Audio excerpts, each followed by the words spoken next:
Kralan Pirtuka Duemin Beşe Ekem U paşi mirna Ahab Moab li dijî İsraîlê seriyel da.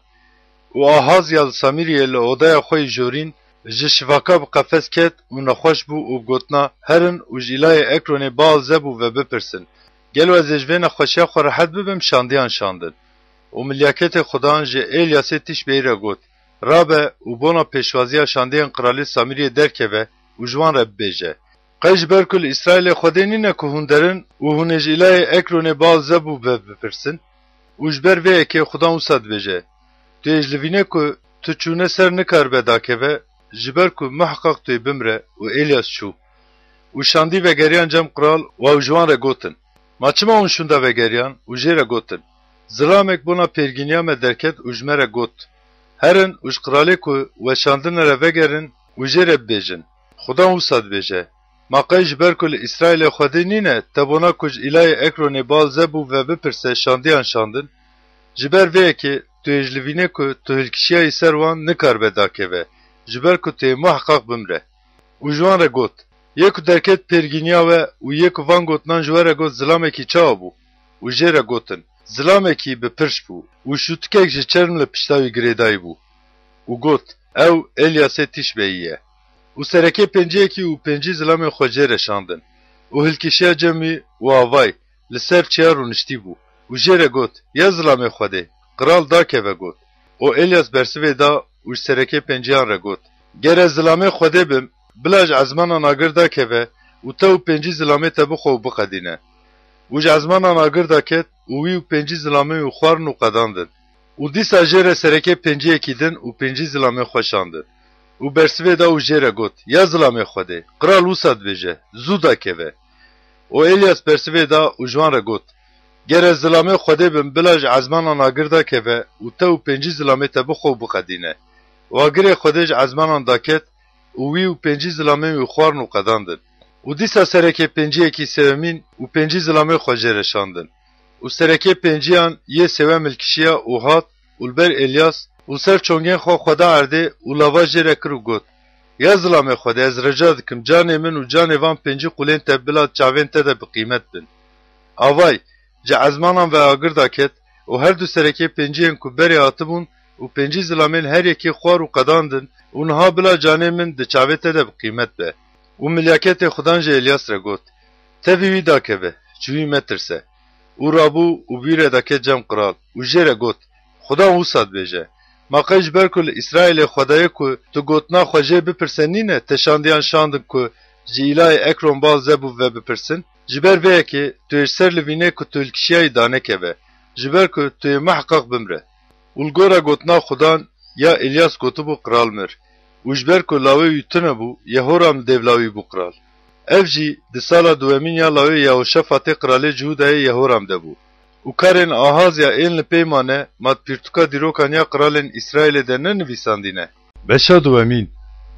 û wisa bû ku dema dê Xudan bi behozê Elyas hilkişanda ezmanan, dema Elyas û Elîşa ji Gilgalê diçûn, Elyas ji Elîşa re got.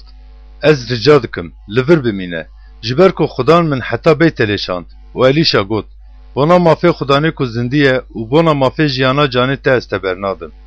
û daketin Beytelê, û lawên pêxemberên ku li Beytelê bûn hatin cem Elîşa û jê re gotin. Ma tu pê dizanî, dêroj Xudan efendiyê te ji serê te rake? û got, ez jî dizanim, hiş bin.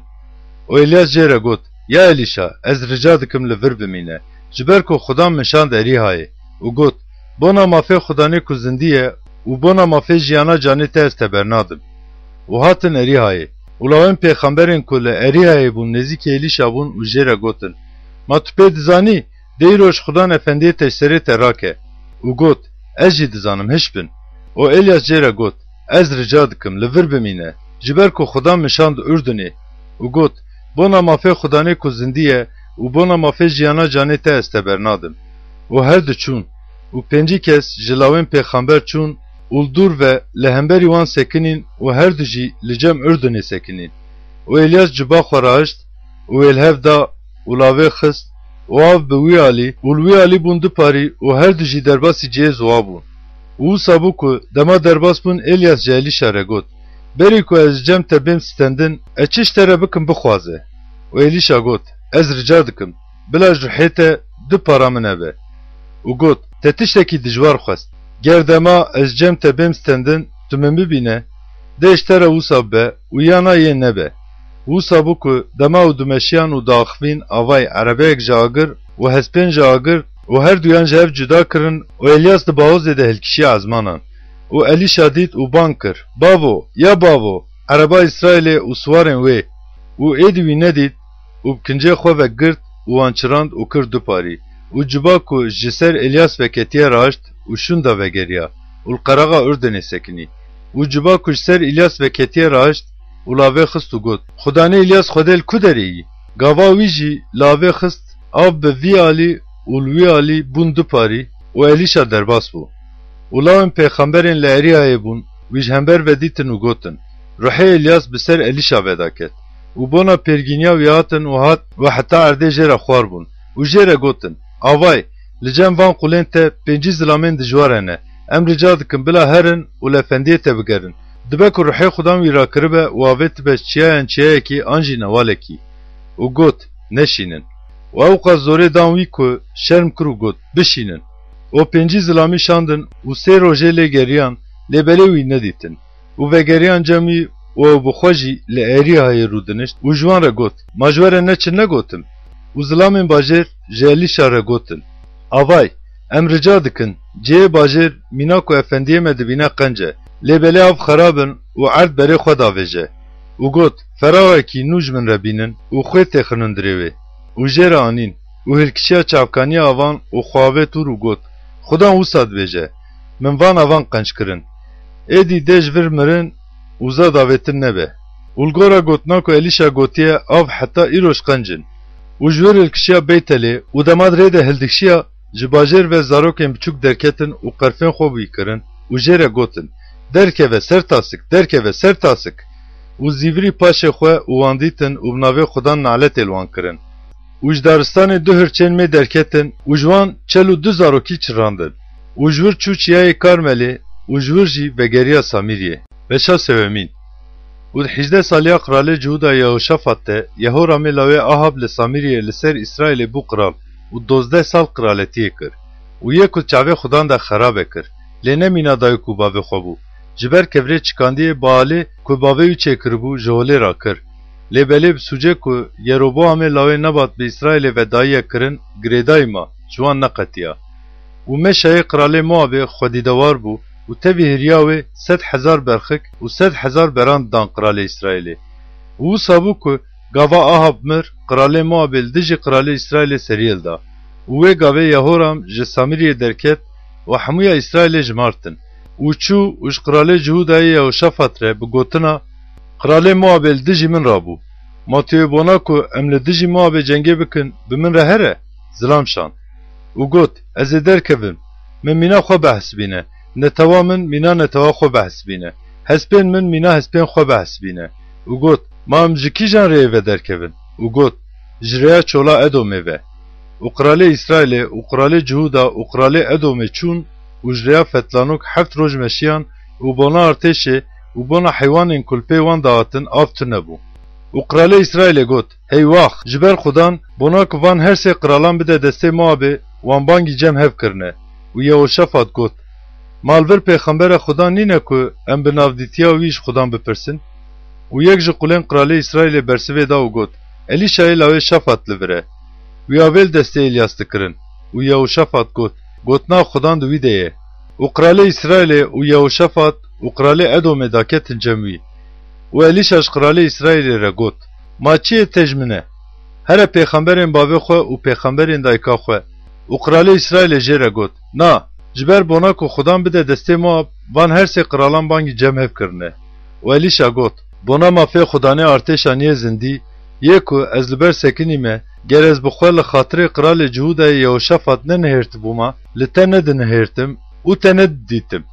û niha zilamekî ku li sazê dixe ji min re bînin. û wisa bû ku dema zilamê dikarîbû li sazê bixe lê dixist, destê Xudan hate ser wî. û got, Xudan wisa dibêje, vê newala kortik kortikî bikin. Ji ber ku Xudan wisa dibêje, hûn ê ba nebînin û hûn ê baranê nebînin. Lêbelê dê ev newala bi avê ve tijîb be û hûn û keriyên we û heywanên we vexwin. û çavê xudan de ev tiştekî hêsan e. Dê muabe jî bide destên we. û hûn ê li her bajarên bi dîwar û her bajarên bijartî bixin û hûn ê her darê qenc jê bikin û hemû çavkaniyên avan bigirin û her zeviya qenc bi kevran ve xera bikin. Wisa bû ku sibehê dema pêşkeşîkirina pêşkeşiya şewtandinê avayî ji rêya Edomê av dahatin û erd bavê ve tijî bû. û hemûya muabê bihîstin ku qiral bona ku li dijî wî cengê bikin derketine û hemû zilamên ku çek şidandine û yên temenawan hîn jî mezinin li cem hev civiyan û sînorê sekinîn. û sibehê civiyan û sibehê zûra bûn û roj li ser avê ve dibiriqî û muabiyan ji hember ve avan mîna xwînê sor dîtin û gotin av xwîne me heqa qiralan helaq bûne û li xwe bi xwe xistine û niha ya Moab de herin talanê û hatin artêşgeha İsraîlê û İsraîliyan rabûn û li Moabiyan xistin û ji ber wan reviyan û bilêxistina Moabiyan di welêt de pêş veçûn û bajaran xera kirin û herkes kevirên xwe avêtin her zeviya qenc û wir tijî kirin û hemû çavkaniyên navê girtin û hemû darên qenc jê kirin. Ew qas ku hewl li kîr Haresetê kevirên wê hiştin. Lêbelê kevkanîkvanan dora wê jî girtin û lê xistin. û dema qiralê Moabê dît ku ceng bona wî dijwar e bi ser qiralê Edomê ve bona ku biqelişîne û bireve 700 kesên ku şûr bi wan re ne girtin cem xwe. Lêbelê hêz nanin ku bikin. û lawê xwe yekem ê ku dê derbasî ciyê xwe bibe girt û wî li ser dîwêr wekî pêşkeşiya şewtandinê pêşkeş kir. û li dijî İsraîlê hersek mezin bû û ji cem wê koç kirin û vegeriyan welatên xwe. Beşa çaremîn. û jinikek ji jinên lawên pêxember ji Elîşa re qêriya û got: Mêrê min qûlê te mir û tu dizane ku ew qûlê te ji xudan ve ditirsiya û du lawê min ên ku deyindarin bona ku jê re bibin kola hate ku wan bigre. û Elîşa jê re got: E çi ji te re bikim? Ka ji min re bibêje. Li malê çi te heye? û pîrekê got: Xeynî zêta qasî carekî têdayînê tu tiştekî vê cariya telmalê nîne. û got: Here ji derve ji hemû cîranên xwe û bona xwe feraxên vala bixwaze. Kêm nestîne û tu yê bikeve hundir û tu yê derî ser xwe li ser lawên xwe bigre û birijîne hemûya van feraxan û yê ku tu jî bûye tu yê deyne aliyekî. û pîrek ji cem wî çû û derî ser xwe û lawên xwe girt û wan feraxan jê re anîn û wê dagirt. û wisa bû ku dema ferax tijî bûn ji lawê xwe re feraxekî din ji min re bîne. û lawê wê jê re got: Êdî ferax nema û zeyt hate birîn. û pîrek hat û ji zilamê Xwedê re gihand. Wew got: Here zeytê bifroşe û deynê xwe bide û tu û lawên te biyê ku mayîye bijîn. û di rojekî ji rojan de wisa bû ku Elîşa derbasî Şûnemê dibû û li wir pîrekek dewlemend de bû. û pîrek zorê da wî ku bila nan bixwe. û wisa bû ku her ku derbas dibû bona ku nan bixwe serîkî li wir dixist. û pîrek ji zilamê xwe re got: Avay, fehm kirim ku ev zilamê her tim ji cem me re derbas dibe zilamekî Xwedê ye. De, em bona wî li ser dîwêr odeyek qatê jorîn ya biçûk çêbikin û bona wî livîn û sifre û kursî û şimadan kêdeynin wir û dê wisa be ku dema were cem me dê bikeve wir. û di rojek ji rojan de wisa bû ku hate wir û ket odeyek qatê jorîn û li wir raket. û ji xulamê xwe gehazî re got: Bangî vê pîreka Şûnemî bike. û bangî wê kir û pîrek li ber wî sekinî. û ji xulamê xwe re got: Te bona me hemûya vê zehmetê kişandiye. Bona te çi heye ku bê te kirin? Ma gelo bona te divê ji qirar re bê te gotin an jî serokê artêşê re. û pîrekê got: Ez di nava netewa xwe de rûdinim. û got: Ma mirov dikare bona wê çi bike? û gehazî got: Lawê wê yê rasteqîn nîne, zilamê wê jî kalepîr e. û got: Bangî pîrekê bike. û bangî wê kir û pîrek derî de sekinî. û got: Salekî din divê demsalê de dê di himbêza te de lawekî te bibe. û pîrek got: Na efendiyê min zilamê Xwedê, ji cariya xwe re derewan nebêje. û pîrek ducanî ma û mîna ku Elîşa jê re gotibû: Salekî din divê demsalê de lawekî anî dinê. û lawik mezin bû û rojek ji rojan wisa bû ku derket cem bavê xwe, cem orakvanan. û ji bavê xwe re got: Serê min, serê min. û bavê wî ji xulam re got: Wî ji dayika wî re bibe. û wî rahişt û ji dayika wî re bir û heta nîvro ji ser çongên dayika xwe ma û mir. û dayika wî li kişiya jor û wî li ser livînên zilamê Xwedê dirêj kir û derî ser wî girt û derket. û bangî zilamê xwe kir û got: Ez rica dikim xulamekî ji xulamên xwe û ji kerên xwe kerekî bişîne û ez baz dim zilamê Xwedê û vegerim. û got: Ma çima tu îro diçe cemî? Ne serê me ye û ne roja septê ye. û pîrekê got, miraq meke. û cilik elkerê xist û ji xulamê xwe re baje û bimeşe, heta ku ez te re nebêjim, ji bo min ji ajotina kerê şûnda nesekine. û çû û giyaş çiyayê Karmelê cem zilamê Xwedê. Wisa bû ku dema zilamê Xwedê pîrekê ji dûr vedît, ji xulamê xwe gehazî re got, avay pîreka şûne mîlûr e. Niha debona pêrgîniya wê baz de û jê re bibêje, tu çawa yî, tu baş î, zilamê te qencî, lawik baş e. û pîrekê got, qenc e. Wa çiyê cem zilamê Xwedê û xwebilingê wî pêşandin. û gehazî bona ku wê tam bide nêzik bû û zilamê Xwedê got, berde. Ji ber ku di hindirê wê de canê wê bi êş e û xudan ji min veşart û negihand min. û pîrekê got, ma min ji efendiyê xwe law xwest, ma qey min negot min nexapîne. û Elîşa ji gehazî re got, pişta xwe girê bide û çûyê min bigire destê xwe û here. Ger tu rastî zilamekî were silavê nedewî û ger yek silavê bide te bersivê nedewî û çûyê min deyne ser wecê lawik. û dayika lawik got, bona mafê xudanê ku zindî ye û bona mafê jiyana canê te ez te bernadim. û rabû û li pê pîrekê çû. û gehazî ji ber wan pêş ve çûbû û çûyê danî bû ser wecê lawik. Lê belê deng tune bû û bîstin nîm bû. û bona pêrgîniya wî vegeriya û jê re gihand û got, lawik hişyar nebû. û Elîşa ket malê û avay lawik mirî bû û ser li vînên wî hatibû dirêjkirin. û ket hundir û derî ser xwe girt û lavaş xudan re kir. û derket û ser lawik dirêj bû û devê xwe danî ser devê wî û çavê xwe li ser çavên wî û lepên xwe danî ser lepên wî û dirêj bû û gewda lawik germ bû. û zîvirî û malê geh bi wî alî geh bi vî alî ve meşiya û li kişiya jor û ser wî dirêj bû û lawik heft carî pişkiya û lawik çavên xwe vekirin. û bangî gehazî kir û got, bangî wê pîreka şûne mî bike. û bangî wê kir û pîreka te cemî û Elîşa got, layê xwe raije. û pîrek hat û ket ber lingê wî û heta erdê xwar bû û lawê xwe raişt û derket. û Elîşa dîsa hat Gilgalê. û li welêt xela hebû û lawên pêxember li ber wî rûniştibûn û ji xulamê xwe re got, beroşa mezin deyne û ji lawên pêxember re şorbê çêbike. û mirovek bona ku giya bide hev derket beyarê û mêwek beyarê dît û ji wê dawekî tijî xiyarên beyar dan hev, wanî û li beroşa şorbê hûr kirin. Ji ber nizanîbûn ku çi ye.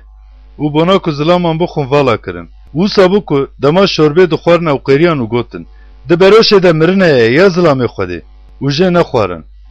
û got, wê gavê arvan bînin û wê avêt beroşê û got, bona netewê vala bikin ku bila bixwin û di beroşê de tiştekî ku xesarê bide tune bû. û ji bal şalîşa zilamek hat û çewalê wî de bona zilamê Xwedê ji nûberan 20 hebnanê ceh û similên genim ên teze anîn. û got, bide netewê ku bila bixwin. û xizmetkarê wî got, çi? Ma ez veya deynim ber se zilamî. û got, bide netewê ku bila bixwin, ji ber ku xudan wisa dibêje, dê bixwin û ji ber xwe bihêlin. û danî ber wan û xwarin û li gora gotina xudan ji ber xwe hiştin. Beşa pencemîn. û serokê artêşa Qiralê Sûriyê Naaman li cem efendiyê xwe zilamekî mezin û birêz bû, ji ber ku xudan bi navdîtiya wî xelasiyê dabû Sûriyê. û ev zilama egîdek bi metirsî bû, lê belê bi cuzan bû. û Sûriyî bi nijdeyên êrişbûnê derketibûn û ji warê İsraîlê keçikek biçûk bi dilîtî anîbûn û qîzik li cem pîreka Naaman bû. û ji xanima xwe re got, xwezîka efendiyê min li ber peyxemberê li Samiriyeyî bûba. Wê gavê dê cuzama wî baş bikira. û Naaman çû gotina qîzika ji welatê İsraîlê ye, wisa dibêje gihand efendiyê xwe. û Qiralê Sûriyê got, rabe here û ez ê nameyekî ji Qiralê İsraîlê re bişînim. û çû û 10 talan zîv û 6000 şekel zêr û 10 qat kincên cîgir girtin cem xwe. û nameyê ji Qiralê İsraîlê re anî. Wisa got, û niha dema ev name ji te re were, bona ku tu qulê min Naaman ji cuzamê baş bike ji te re şandim. û wisa bû ku dema Qiralê İsraîlê nameyê xwend, kincê xwe çirand û wisa got, bona kuştin û vejînê ma ez xwedê me ku bona ev zilam ji cuzama xwe baş bibe ji min re dişîne. Lê belê fêm bikin, ez rica dikim û binihêrin, ka çawa dixwaze ku bi min re şer derxîne. Wisa bû ku zilamê Xwedê Elîşa dema bihîst ku Qiralê İsraîlê kincê xwe çirandiye ji qirar re şand û got, ma çima te kincê xwe çirand? Na bila were cem min û dê bizanibe ku li İsraîlê pêxemberê ye. û Naaman tevî espên xwe û erebeyên xwe hat û li ber deriyê xaniyê Elîşa sekinî. û Elîşa şandiyekî jê re şand û got, here û di Ürdünê de heft cara xwe bişo. û dê goştê te vegere mîna helê xwe yî berê û tê paqij bibe. Lêbelê naman hêrs bû û çû û got: Avay, min gotibû, me heqaq dê derkeve derve cem min û bisekine û bi navê xudanê xwe Xwedê dê bang bike û dê destê xwe ser cihê bi cizan ve kil bike, yê bi cizan baş bike. Ma çemên Şamê, Abana û Farpar ji hemûyê avên İsraîlê neqençtirin. Ma ez nikarim xwe di wan de bişom û paqij bibim. û zîvirî û bi hêrs çû û qulên wî nêzik bûn û pêre axivîn û gotin: Babo, ger pêxember tiştekî mezin ji te re gotiba, ma te wê nekira. Kalkûma ku ji te re xwe bişo û paqij bibe dibêje û daket û li gora gotina zilamê Xwedê di Ürdünê de xwe heft carî davê de nok kir û goştê wî mîna zarokek biçûk hate helê xwe yî kevin û paqij bû û tevê hemûya henga xwe vegeriya cem zilamê Xwedê û hat û li ber wî sekinî û got: Avay, na fêm kirim ku Xwedê li hemûya dinê nîne. Hewlê İsraîlê ye û niha ez rica dikim. Ji vî qulê xwe xelatekî rayle. Lêbelê wî got: Bona mafê xudanê ku zindî ye, ê ku ez li ber sekinî me ez tiştekî ranayêlim. û bona ku bigre zorê da wî. Lêbelê nexwest ku bigre û naman got: Ez rica dikim, qet nebe bi barê du qantirî ax ji vî qulê te re bête dayîn. Ji ber ku vî qulê te êdî nec ilahên din re, tenê ji xudan re pêşkeşiya şewtandinê û qurbanan pêşkeş bike. Bila xudan di vî karî de ji qulê xwe re biborîne. Dema efendiyê min bona ku biperiste têkeve mala Rîmon û xwe bispêre destê min, ez jî li mala Rîmon xwar dibim. Dema ez li mala Rîmon xwar bibim, bila xudan di vî karî de ji vî qulê xwe re biborîne. û jê re got: Bi xweşiyê ere û ji cem û qetiya û hinekî rê girt. Lêbelê Gehaziyê xulamê Elîşayê zilamê Xwedê got: Avay, efendiyê min bi nestandina tiştên ku bi xwe re anîne ku ji destê Namanê Sûriyê nestend wî parast. Bona mafê xudanê ku zindî ye, ez ê li pê wî baz bidim û tiştekî ji wî bistînim. û Gehazî pê Naman ket. û dema Naman dît ku yek li pê wî baz dide, bona pêrgîniya wî bike, ji erebê da ket û got: Qey xêr e? Wew got: Qencî, avay, hema niha çiyayî Efraîmê ji lawên pêxember du xortatin cemin û efendiyê min bi gotina: Ez rica dikim, talantekî zîv û du qat kincê cîgir bi dewan min şand.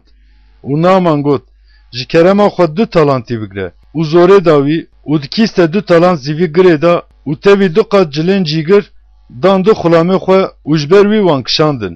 û hat girê û ji destên wan stendin û danî mala xwe û zilaman şandin û çûn û ketin dur û li ber efendiyê xwe sekinî.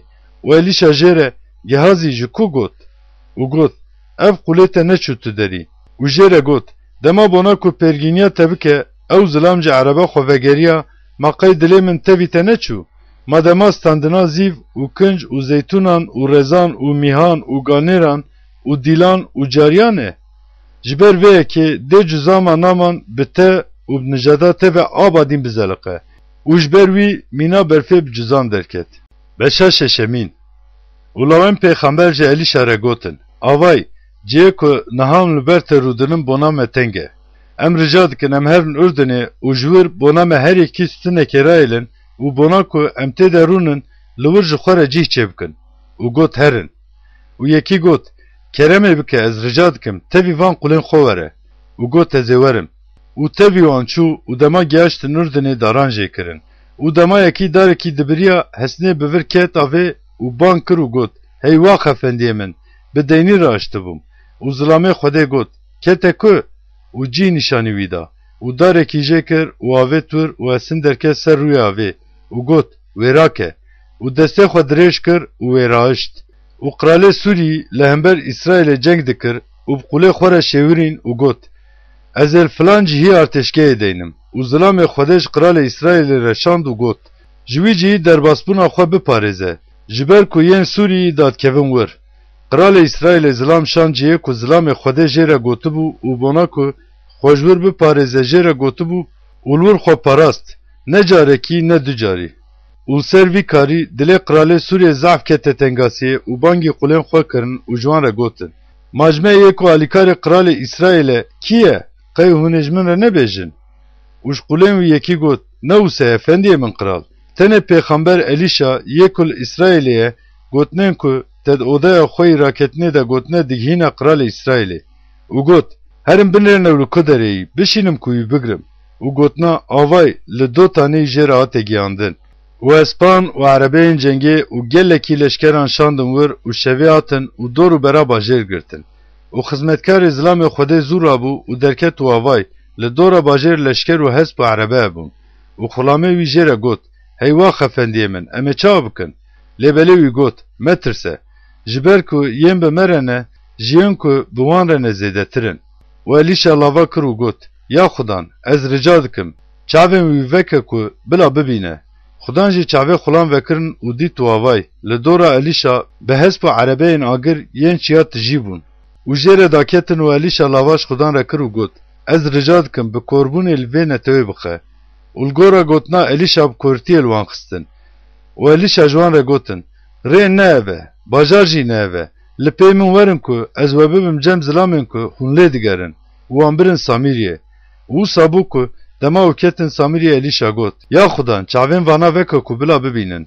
و خدان چاوین وان وکرن و دیتن و آوای لناف سامیریه بون و قراله اسرائیلج الیشا را گوت باو مازله بخم لبلی گوت تلوان نخه ما تو جاری زلامن که تبشور و کوانا خو و اسیر کرنه دخن نانو آوه دینن بروان که بلا بخون و وخون و هر نفندی خواه و بنا وان گل خوارنا تامده کرن و خوارن و خوارن و انشاندن و چون جمع فندی خواه و نجده سوریه ایدی جاره کدن ناتن واره اسرائیلی و پاشی وان تشتان و سابو که قراله سوریه بن هادات حموی ارتش خو جواندن و درکت و دورو برا سامیریه گرتن و سامیریه خلایه کی مزن بو و آوای حتی سریه کره کی درکت 8 شکل زیوی زبلا کبوکه کی یا قاسی پاره کی 4 پاریه فراغه کی درکت 5 شکل زیوی دورو برل باجر گرتن و قرال اسرائیل جسر دیور درباست بو و پیرک اکجیر قیریه و گوت افندی من قرال آلیکاریه بکه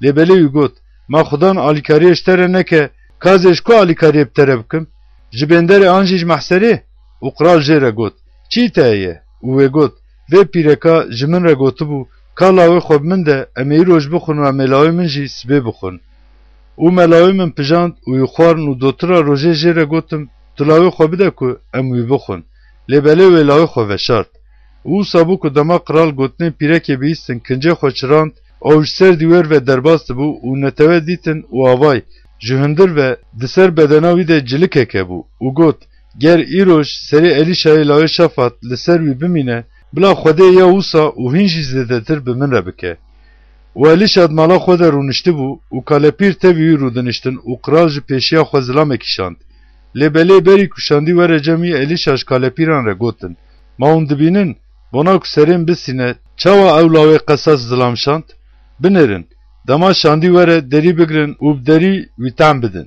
ما دنگه لنگه افندیوی نل پیویه و هم بوان را داخوی آوای شاندی دا که جمعی و او گوت آوای او آسوز جی خدا نه ما چما هین از لبنده خدام بم بشه هفتمین و الیشا گوتنا خدان گهداری بکن خدان وساد بیجه سبه وان وقتنا دید دریه سامریه ده اولچک کاروان زراو به شکل کی و دو اولچک جه به شکل کی به تفروتان و جنگاور عربه یک قرال خوسپارت بو ملیوی برسوه دا ظلامه خوده و گوت آوای گر خدان لعزمانان شواکاجی چه بکه مقت افتشت به و گوت آوای تو اف چاوین خو ببینه لبلی تو ایجه نخواه اولجه کتنا دریه باجر 4 ظلامه بجزامه بون و جهه بودن را گوتن ما چما حتی مرنه املور رونن گرم ببیجن بکفن باجر ده باجر ده خلایه و املور بمرن و گر املور رونن جی امی بمرن اونها ورن ام بکفن ارتشا سوریان گر مساق بیلن امی بجین نا گر بکجن امی جی بمرن و بنا کوهرن ارتشگاه سوریه ده تاریا ایواری در رابون و هاتن قراغ ارتشگاه سوریه و آوای لور تو کستونه بو جبر که خدان شماتا عربیان و شماتا هسپان شماتا مزن یا لشکران به ارتشا سوریه و دا بیستن و جه بودن را گوتن آوای قرال اسرائیل قرالین هیتیه و قرالین مصری اونا کب سر ما و بمشن لدجی ما کری کرنه و تاریا شوه در رابون و رویان و ارتشگاه مینا خواه چادرین خواه حسبین خواه و کرین خواه اشتن و بنا کجانین خواه خلاص بکن رویان و اف یم بجزام هاتن قراغا ارتشگاه و کتن چادره که و خوارن و خوارن و جور کنجه زی و زیر و کنج را کرن و چون و شارتن و گریان و کتن چادرک دن جور جی را کرن چون و شارتن و جابو دن را گوتن ام قنج ناکن ایرو جوجا مزگینیه یا و ام بدنگ دمینن gerem heta tîrêja sibê bisekinin dê xerabî bigêjeme û niha werin em herin û ji maliyên qiral re bigihînin. û hatin û ji dergevanên bajêr re qêriyan û ji wan re gihandin û gotin em çûn artêşgeha Sûriyeyê yan. Wavay li wir kes tunebû û dengê mirov tunebû. Hewespên girêdayî û kerên girêdayî û çadırên mîna xwe hatine eştin. û dergevan ban kirin û di hundir de ji maliyên qiral re gihandin. û qiral şevê rabû û ji qulên xwe re got: Ez niha tiştê ku yên Sûriyê ji me re kirine ji we re bibêjim. Dizanim ku em birçîne û ji artêşgehê ve derketine û li beyarê xwe veşartine û dema ew ji bajêr ve derkevin em ê wan bi saxitî bigirin û bikevin bajêr gotine. û yek ji qulên wî bersivê da û got: Ez rica dikim bila ji hespên ku li bajêr ji ber mayîne 5 hebî rayêlin. Avay ew jî mîna hemûya cemaeta İsraîlê ya ku li bajêr mayîne ne. Avay ew jî mîna hemûya cemaeta İsraîlê ya ku helak bûyîne ne. Wan bişînin û bibînin. û bi hespan du erebe rahiştin û qiral bi gotina herin û bibînin li pê artêşgeha Sûriyê ve wan şandin. û ji pê wan çûn heta Urdunê û avay hemûya rê bi kinc û pertalên ku dema Sûriyê bi lez kirin û reva xwe ve avêtinê de tijî bûn. û şandî ve geriyan û gihandin qiral. û netewê derket û artêşgeha Sûriyeyê yan talan kirin. û li gora gotina xudan olçekek arvanê zirav bi şekelekî û du olçek ceh bi şekelekî bû. û qiral cengewarê erebê ê ku xwelpiyê wî dispart danî ber derî û netewê wî derî de eciqandin û mîna ku dema qiral da ketibû cem zilamê Xwedê ew gotibû mir. û li gora gotina ku zilamê Xwedê ji qiral re dest pê van wextna deriyê Samiriyê de du olçek ceh bi şekelekî û olçekek genimê zirav bi şekelekî bibe gotibû wisa bû. û cengawerê erebê bersivê dabû zilamê Xwedê û gotibû: Avay xudan li ezmanan şivakan jî çê bike malgora vê sozê dibe. û gotibû: Avay tu yê bi çavên xwe ve bibîne lêbelê tu yê jê nexwe. û jê re wisa bû û netewê wî derî de eciqandin û mir. Beşa heştemîn. û Elîşa pîreka ku lawê wê vejan dibû re axivî bû û jê re gotibû: Rabe tu tevî maliyên xwe here û li cihê ku tu yê bikaribe mêvan bibe mêvan be. Ji ber ku xudan bangê xelayekê kir û dê 7 sal bi ser welêt ve were.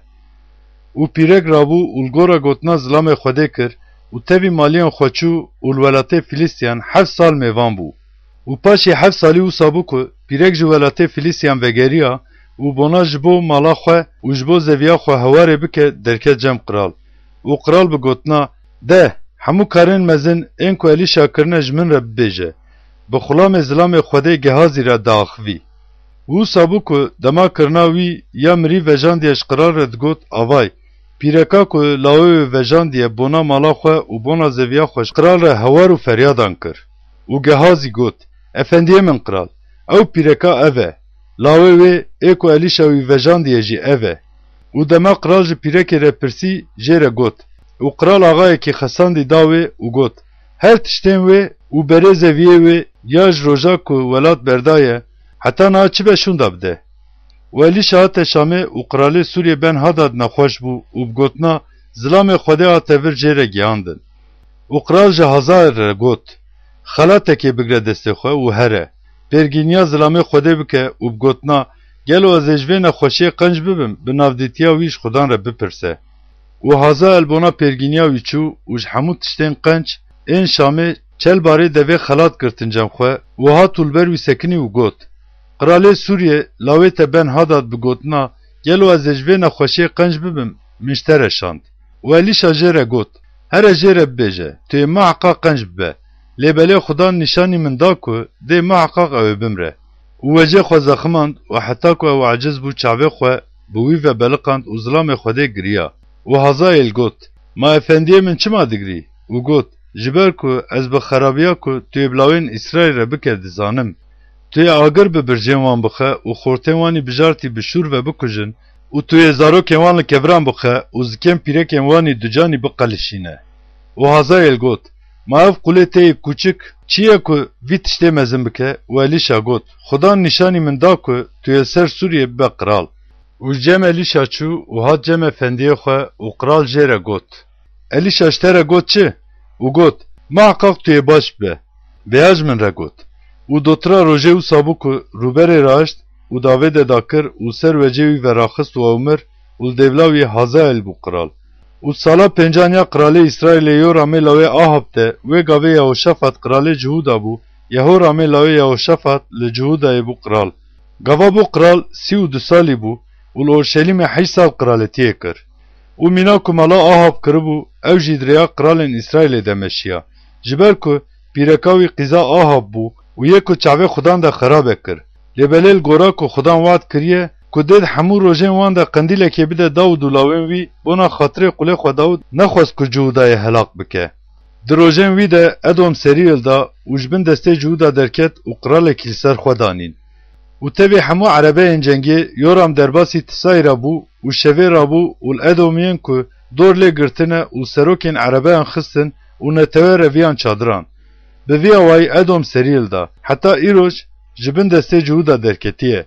Wê gavê Libna jî di heman demê de seriyê da û karên Yoram ên kulpê mane û her tiştên ku kirine ma ew di pîrtuka dîrokan ya qiralê Cuhuda de nenivîsandîne. û Yoram tevî bapîrên xwe raket û li bajarê Dawud li cem bapîrên xwe hate binavkirin û li devla wî Ahazya bû qiral.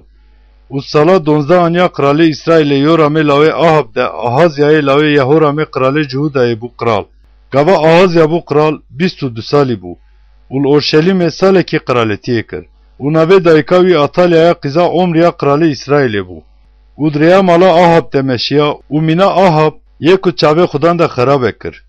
Jiber ku ew bi xwe zavayê mala Ahab bû û Ramot Gileadê bona ku dijî qiralê Sûriye Hazael cengê bike tevî Yoramê lawê Ahab çû û Sûriyî Yoram bindest kirin. Dema Kral Yoram li dijî qiralê Sûriye Hazael ceng dikir bona ku birînên Sûriyî li Ramayê têde vekirine li Yizraîlê baş bibe vegeriya. û Ahazyayê lawê Yehoramê qiralê Cuhuda bona ku Yoramê lawê Ahab li Yizraîlê bibîne daket. Jiber ku ew nexweş bû. Beşane hemîn. û Peyxember Elîşa ji lawên pêxember bangiyekî kir û jê re got. Pişta xwe girê bide û vê şûşa rûnê bigire destê xwe û here Ramot Gileadê. û gava tu gihaştir Yehûyê lawê Yehoşafatê lawê Nimşî bibîne û bikeve hundir û wî ji nav birayên wî rake û wî bibe odeyek navîn. û şûşa rûn rayele û ser serê wî ve birjîne û bibêje. Xudan wisa dibêje. Min teser İsrailê bi qiraletî mesh kir û derî veke û bireve û nesekine. û Xulamê pêxember çû Ramot Gileadê û gihaşt û avay serokên leşkeran rûniştî bûn û got: Ya serok, gotinek min ji te re ye. û Yehu got: Ji nava me ji kê re? û Xulam got: Ya serok ji te re. û Yehu rabû û ket malê û Xulam rûn bi serê wî ve ricand û got: Xwedayê İsrailê Xudan wisa dibêje. Min teser netewâ Xudan li ser İsrailê bi qiraletî meseh kir. û tu êlmala efendiyê xwe Ahab bixe û ez ê bona xwîna qulên min pêxemberan û bona xwîna hemûya qulên Xudan ji Îzabel tola xwe bistînim. û dê hemûya mala Ahab tune be û li İsrailê dixwaze bila dîl be û dixwaze bila azad be, ez ê ji Ahab her zilamî jêkim û bavêjim. û ez ê mala Ahab bikim mîna mala Yeroboamê lawê Nebat û mîna mala Başayê lawê Ahiya. û dê zeviya İsraîl de kûçik Îzabel bixwin û dê yê ku wê binax bike tune be û derî vekir û reviya. û Yehu derket derve cem qulên efendiyên xwe û yekî jê re got: Xêr e, ev dîna çima hate cem te? û ji wan re got: Hûn bi zilam û ka çi gotiye dizanin. û wan gotin: Derewe, niha ji me re bibêje. û ew got: Bi min re axivî û got: Xudan wisa dibêje. Min teser İsrailê bi qiraletiyê meseh kir. û her kes lez kirin. Kincên xwe raiştin û danîn ser pêlikan bin wî û li boriyê xistin û gotin: Yehu bû qiral. û Yehûyê lawê Yehoşafatê lawê Nimşî li dijî Yoram bi vî awayî dek û dolabê danî. û wê gavê Yoram bi xwe û hemûya İsraîlê li dijî qiralê Sûriye Hazael bi Ramot Gileadê digirtin. Lê belê Kral Yoram demal dijî qiralê Sûriye Hazael cengê dikir birîndar ketibû. Bona ku ji birînên xwe bête başkirin vegeriya bû Yîzraîlê û Yehu got: Gere ev kar bi we jî rast be, bona ku neçe û rewşê nekîne Yîzraîlê, bila ji bajêr ve tu kesek dernekeve. û Yehu li erebê swar bû û çû Yîzraîlê, ji ber ku Yoram li wir raketî bû. û Ahazyayê qiralê Cuhuda bona ku Yoram bibîne daketibû. û li Yîzraîlê li ser quleyên nûtirvan disekinî û hatina ajaweya Yehu dît û got: Ez ajaweyek dibînim.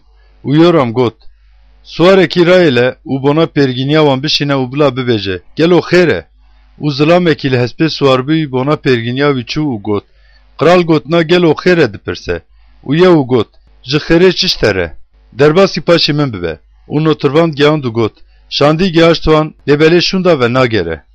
û swarekî din şand û gihaşt cem wan û got: Qral got na gelo xêr e dipirse. û yew got: Ji xêrê çi ji te re? Derbasî paşê min bibe. û notirvan gihand û got: Ew gihaşt heta cem wan, lê belê şûnda ve nagere. û ajotin mîna ajotna yew yê lawê nîmşiye, ji ber ku bi dînîkî de ajo. û Yoram got: Erebê amade bike. û ereba wî amade kirin. û Qralê İsraîlê Yoram û Qralê Cihuda Ahazya her yek de erebeya xwe de derketin û bona pêrgîniya Yehu derketin û di zeviya Nabotê İsraîlê de gihaştin wî. û wisa bû ku dema Yoram Yehu dît, gelo xêr e Yehu got. û got: Ma zinekarî û afsûnkariya dayikatê Îzabel ew qasî zêdeyî dê çawa xêr bibe? û Yoram hevsarê zîviran dûreviya û ji Ahazya re got: Xayintî ya Ahazya. û Yehu bi hemûya hêza xwe kevana xwe kişand û Yoram ji nava her du milên wî lêxist û tîr ji dilê wî derbas bû û derket û di ereba xwe de ket. û Yehu ji cengawerê erebeya xwe bîtkar re got: Wî rake û bavê ji zeviya Nabotê İsraîlî û di bîra xwe de bîne. Dema ez û tu li cem hev li pey bavê wî Ahab swar dibûn, Xudam vî barî li ser wî bar kir. Bi rastî min do xwîna Nabot û xwîna zarokên wî dîtim. Xudam dibêje: û ez ê divê zewiyê de berdêla te bidim te. Xudam dibêje: û nihal gor gotna Xudam wî rayle û bavê ji zeviyê. û dema Qralê Cihuda Ahazya veya dît ji rêya mala bexçe ve reviya. û yew bera wî da û got: Di erebê de li wî jî bixin. û serberjêra gûriya cem İblaîmê yî li wî xistin. û reviya Megîdoyê olwir mir. û qulên wî bi erebê birin Orşelîmê û wî di bajarê da û telcem bapîrên wî di qebra wî de binax kirin. û di 11 saliya Yoramê lawê Ahab de Ahazya ser Cihudayê bûbû qral. û yew hate İsraîlê û Îzabel bîst û kil kişan çavên xwe û serê xwe xemland û şivakê ve nêr. û dema Yehu ji derî ve derbas dibû İzabel got: Zimriyê efendiyê xwe kuştiye. Xêr e. û wecê xwe ber bi şivakê raşt û got: Kî min reyî? û du sê axayê xesandî lê nêrtin û got: Wê bavê jinjêr û wê avê tinjêr ji xwîna wê pişkiya ser dîwar û ser hespan û wê perçiqandin. û ketin dur û xwar û vexwar û got: Nihal vê pîrekab naletê binerin û wê binerd bikin. Ji ber ku qîza qral e. û bona ku wê binerd bikin çûn. Lê belê xeynî serê wê û lingên wê û lepên destên wê tu tiştekî ji wê nedîtin. û şûn de vegeriyan û jê re gotin û got: Ev gotna Xudan e. Wê bi navdîtiya qulê xwe Elyasê tîş bê yaxivî û got: Dê zeviya İsraîl de goştê İzabel kûçik bixwin. û dê laşê İzabel di zeviya İsraîl de li rûyê erdê bibe mîna sergînê. Wisa ku dê nikarbin bibêjin ev İzabel e. Beşa de hemîn. û heftê lawên Ahab li Samiriyê bûn. û Yehu nameyan ji kalepîrên ku serokên İsraîlê ne û jiyên ku zarokên Ahab mezin kirine re nivîsandin û şandin Samiriyê û wisa nivîsand. Dema ev name niha bigêje we madem ku lawên efendiyên we li cem we ne û erebeyên cengê û hesp li cem we ne û bajarên we yên bi dîwar û çekên we hene, ji lawên efendiyê xwe li yê herî qenc û herî münasîbe binêrin û wî deynin ser textê bavê wî û bona mala efendiyê xwe cengê bikin. û zaf tirsiyan û gotin: Avay, du qral hêz nanîn ku li ber wî bisekinin û mam çawa bisekinin? û zilamê ser mala qral û zilamê ser bajêr û kalepîran û yên zarokan mezin kirine ji yew reşandin û gotin: Em qulên te ne û her tiştên ku tu hêjme re bibêje em ê bikin. Em tu kesî nakin qral. Yê çavê te de qence bike. û yew ji wan re bi gotina: Ger hûn ê min re bibin û gotinê min guhdarî bikin, seriyên wan zilamên ku lawên efendiyê we ne bistînin û sibêt van wextan de werin İsraîlê cem min. Cara duhemîn name nivîsand. û lawên qral wekî heftê kesî li cem mezinên bajêr ên ku wan mezin kirine bûn. û wisa bû ku dema name gihaşt wan, lawên qral raiştin û wekî heftê kesî wan ser jê kirin û seriyên wan xistin selikan û jê re şandin Yîzrêelê. û şandiyek hat û jê re gihand û got: Seriyên lawên qralan in. û got: Li cihê ketna derî wan mîna du komî heta sibê deynin. û sibê wisa bû ku derket derve û sekinî û ji hemûyan netewê re got: Hûn zilamên salih in. Avay, min de ku duzenê ji efendiyê xwe re dan û wî kuşt. Lê belê ma kî li hemûyê wan xistin? Nabizanibin ku ji gotina ku Xudam bona mala Ahab gotiye dê qet yek jî vala dernekeve. Jiber ku Xudan tiştê ku bi navdîtiya qulê xwe Elyas gotiye kir. û yew heta ku zilamekî Ahab bi saxtî neyêle li Yîzrêlê hemûyên ku ji mala Ahab sax mayîne û hemûyên mezinên wan û merivên dostên wan î nêzîkin û li kayînên wan xistin. û rabû û çû û gihaş Samîryê. û yehu dirê de dema di mala qusandina şivanan bû, rastî birayên Ahazyayê qiralê Cihuda bû û got: Hûn kî ne? û gotin: Em birayên Ahazya ne û bona silavdanê lawên qiral û lawên qiralîçe dadkevin. û got: Bi saxî vana bigirin. û bi saxî wan girtin û wan çel û du kesî di kortala xaniyê qusandinê de ser jê kirin û ji wan tu kesî bernedan. û ji wir çû û rastî Yehonada wê lawê Rekab ê ku bona pêrgîniya wî hatibû hat û silavê lê kir û got: Çawa ku dilê min bi dilê te re rast e, ma dilê te jî wisa ye? û Yehonada wisa ye got: Wê gavê destê xwe bide. û destê xwe da û wî kişand erebê cem xwe. û got: Tevî min were û çavnebariya min ya bona Xudan bibîne. û wî li ereba wî swar kirin. û hate Samîryê û li gora gotina Xudan ya ku ji Elyas re gotiye, heta ku li pêmayînên Ahab li Samîryê helaq bike, li hemûyan xistin. û yew hemûyan netewê civandin û ji wan re gotin: Ahab hindikê qultiyê ji bal re kir. Lêbelê dê yew pir qultiyê jê re bike. û niha bona min bangê hemû pêxemberên bal hemûyên ku perestînê jê re dikin û hemû kayînên wî bikin. Bila tu kes kêm nebe. Ji ber ku qurbanekî minê mezin ji bal re ye. Her kî ku kêm bibe, dê sax nemîne. Lêbelê yew bona yên ku perestînê ji bal re dikin tune bikin bi fenekiyê vêya kir. û yew got: Bona bal civakekê pîroz bikin. û bang kirin. û yew şand her aliyê İsraîlê û hemûyên ku perestînê ji bal re dikin hatin û tu kesê ku nehatine nema. û hatin mala bal û mala bal heta devê xwe tijî bû. û ji zilamê ku li ser kincanê re got: Ji hemûyên ku perestînê ji bal re dikin re kincan derxîne. û bona wan kincan derxistin. û yew tevî Yehonada wê lawê Rekab kete mala bal û jiyên ku perestînê ji bal re dikin re gotin: Lêkolînê bikin û binêrin. Bila li vir ji qulên Xudan tu kes nebiwerebe. Lêbelê hew bila yên ku perestînê ji bal re dikin biwerebin. û bona qurbanan û pêşkeşiyên şewtandinê pêşkeş bikin ketin hundir. û yew li derve bona xwehiştê zilamî danîbûn û got: Ji van zilamên ku ji destê were anîme, gel kî yekî birevînî, dê canê wî bikeve dêvila canê wî. û wisa bû ku dema pêşkeşîkirina pêşkeşiya şewtandinê qedand, yew ji leşkerê revê û ji cengawerên erebeyan re gotin: Bikevin hundir û li wan bixin. Bila tu kes dernekeve. û wan ji şûr ve derbas kirin û leşkerê revê û cengawerên erebê wan avêtin derve û çûn heta bajarê mala Baal. û senemên mala Baal derxistin û ew şewitandin. û senemê Baal xera kirin û mala Baal xera kirin û wê kirin rêya pêlan. Heta îro ji wisa ye. Bi vê awayî yehu Baal ji İsraîlê tune kir. Lê hew ji sûcên ku Yeroboamê lawê nebat bi İsraîl ve daye kirin, li Beytelê û li Danê ji pê golkên zêr ji pê wan neqetiya. û Xudan ji yew re got: Madem ku tevkirina ya di çavê min de qencê başiyê kir û li gora her tiştên ku dilê min de yî ji mala Ahab re kirin, dê lawên te yên nifşeya çaremîn li ser texta İsraîlê rûnin. Lêbelê yew bala xwe neda ku bi hemûya dilê xwe di zagona Xwedayê İsraîlê Xudan de bimeşe. Ji sûcên ku Yeroboam bi İsraîlê vedayiyê kirin neqetiya. Xudan di wan rojan de dest bi qewartina İsraîlê kir û Hazael di hemûya sînorên İsraîlê de li wan xistin. Ji Urdunê wêdetir ber bi rojhilatê hemûya warê Gîleadê, Gadiyan û Rûbeniyan û Manaşiyan ji Areora li qeraxa nevala Arnonê wêdetir Gîleadê jî başanê jî.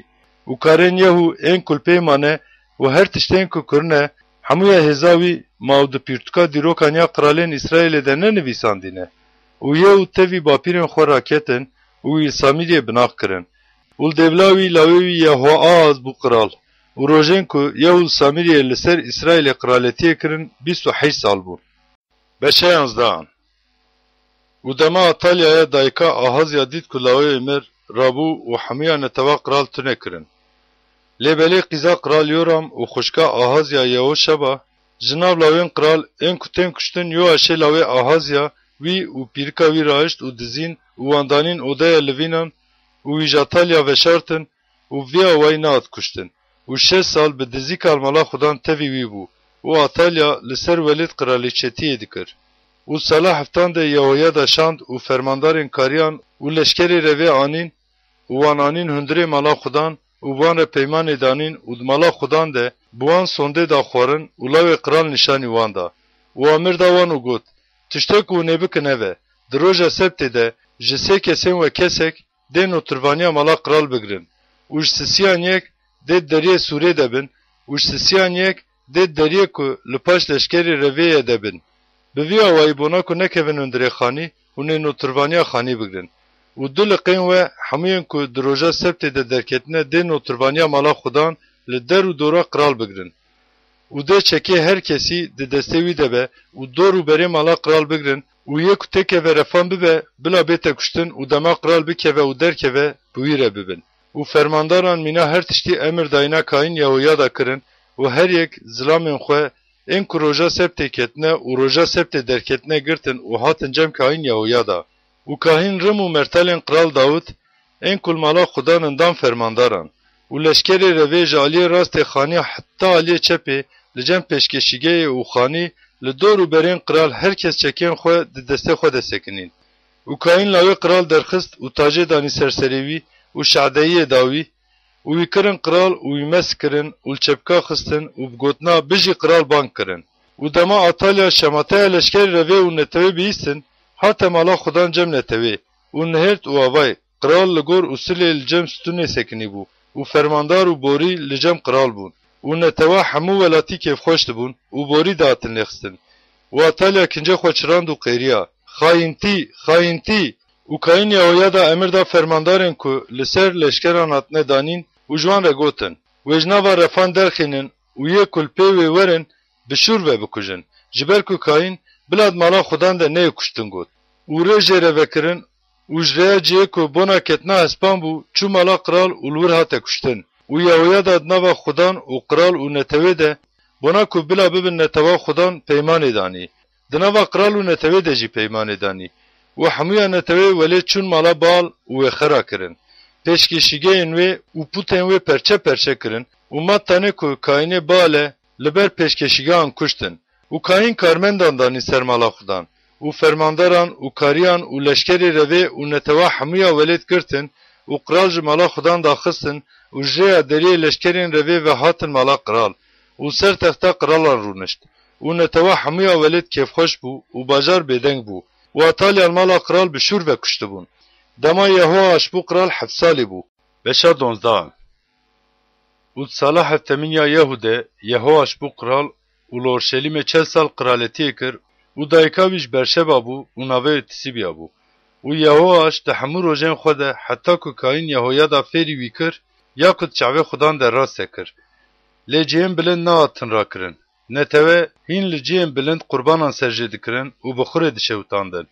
û Yehoaş ji kahînan re gotin: Bila her Kaîn perê her zilamê ku ji jimartinê ve derbas bûye li gora qîmeta ku li wan hatiye dayîn perê canan û hemûya perê ku bona anîna mala Xudan ji dilê her kesî ve derketiye, hemûya perê tiştên pîroz ên ku ji mala Xudan re tên anîn, ji nasên xwe bistînin û li mala Xudan di ku derê de derz bibînin bila derzan biselihînin. Lêbelê sala 23 qiraletiya Yehoaş de wisa bû ku Kaînan hîn derzên malê neselihand bûn. û qiral Yehoaş bangî Kaîn Yehoya da û Kaînên din kirin û ji wan re gotin: Ma çima hûn derzên malê ava nakin û niha êdî ji nasên xwe pere nestînin, lêbelê wê bona derzên malê bidin. û bi sedema êdî bila ji netewê pere nestînin û ew bi xwe derzên malê ava nekin, Kaînan razî bûn. û Kaîn Yehoya da sindoqek raşt û qulekê di devê qapaxa wê de vekir û wê danî cem pêşkeşîgehê. Danî dema ketinê aliyê rastê û Kaînên ku notirvanên şêmûgê bûn hemû perê ku tête mala Xudan danîn wir. û wisa bû, dema dîtin ku di sindoqê de pir pere heye, katibê qiral û Kaînê mezin diçûn û perê ku di mala Xudan de ye dikirin bixçeyekê û dijmartin. û perê ku hatiye weznandin, didan desteyên ku kar dikin. Yên ku dest bi karê mala Xudan kirine, ew jî didan xeratan û hosteyan û yên ku di mala Xudan de dixebitiyên. û hosteyan lêkirinê û yên ku qawartina kevran dikin û bona cebrandina derzên mala Xudan standina beşt û kevrên qawartî û her tiştên ku bona tamîrkirina xanî tên serfkirin didan. Lêbelê ji zîvê ku anîne mala Xudan, bona mala Xudan tasên zîvî, meqes, legan û boriyan qet feraxek zêr an jî feraxek zîv nehatin çêkirin. Ji ber ku peredan ên ku kar dikin û bu wê mala Xudan selahandin. و bzilamên bona ku karê çêbikin peredane destên wan re qet tu carî neketin hesibandinê ji ber ku ew bi dilsozî dixebitin. Perê pêşkeşiya guneh û perê qurbanên sucê neanîn mala Xudan. Ew ya kahînan bûn. Wê gavê Hazaelê qiralê Sûriye rabû û di jî gatê ceng kir û wir bi dest vexist û Hazael bona ku hilkişa Urşelîmê berî da wir. û qiralê Cihuda Yehoaş her tiştên pîroz ên ku qiralên Cihuda Yehoşafat û Yehoram û Ahazya ên ku bapîrê wî ne wan pîroz kirine û her tiştên ku wî bi xwe pîroz kirine û hemûya zêrên ku di mala Xudan û di mala qiral de ne rahiştin û ji Hazaelê qiralê Sûriye re şandin. Ew jî ji Urşelîmê ve dûr ket. û karên Yoaş ên li peymane û her tiştên ku kirine matpîrtuka dîrokan ya qiralê Cihuda de nedivîsandîne. û qûlên wî rabûn û dizenê danîn û di rêya ku dadkeve Sîlayê de di mala Mîllo de li Yoaş xistin. û qûlên wî yoza karê lawê Şîmaat û Yehozabadê lawê Şomer li wî xistin û mir û wî li bajarê Dawud li cem bapîrên wî binax kirin. û li devla wî lawê wî Amatsya bû qiral. Beşa sêzdehan. Di 23 saliya qiralê Cihuda Yoaşê lawê Ahazya de Yehohazê lawê Yehu li Samiriyê li ser İsraîlê bû qiral û 17 sal qiraletiyê kir. û ya ku çavê Xudan de xerabe kir û li pey sûcên ku Yeroboamê lawê nebat bi İsraîlê ve dayiye kirin meşiya ji wan neqetiya. û hêrsa Xudan li dijî İsraîlê sor bû û di hemû rojan de wandan destê Hazaelê qiralê Sûriye û destê Ben Hadadê lawê Hazael. û Yehoahaz li ber Xudan geriya û Xudan wî bihîst ji ber ku tengasiya İsraîlê û zordestiya ku qiralê Sûriye devê dît. û Xudan xelaskerekî da İsraîlê.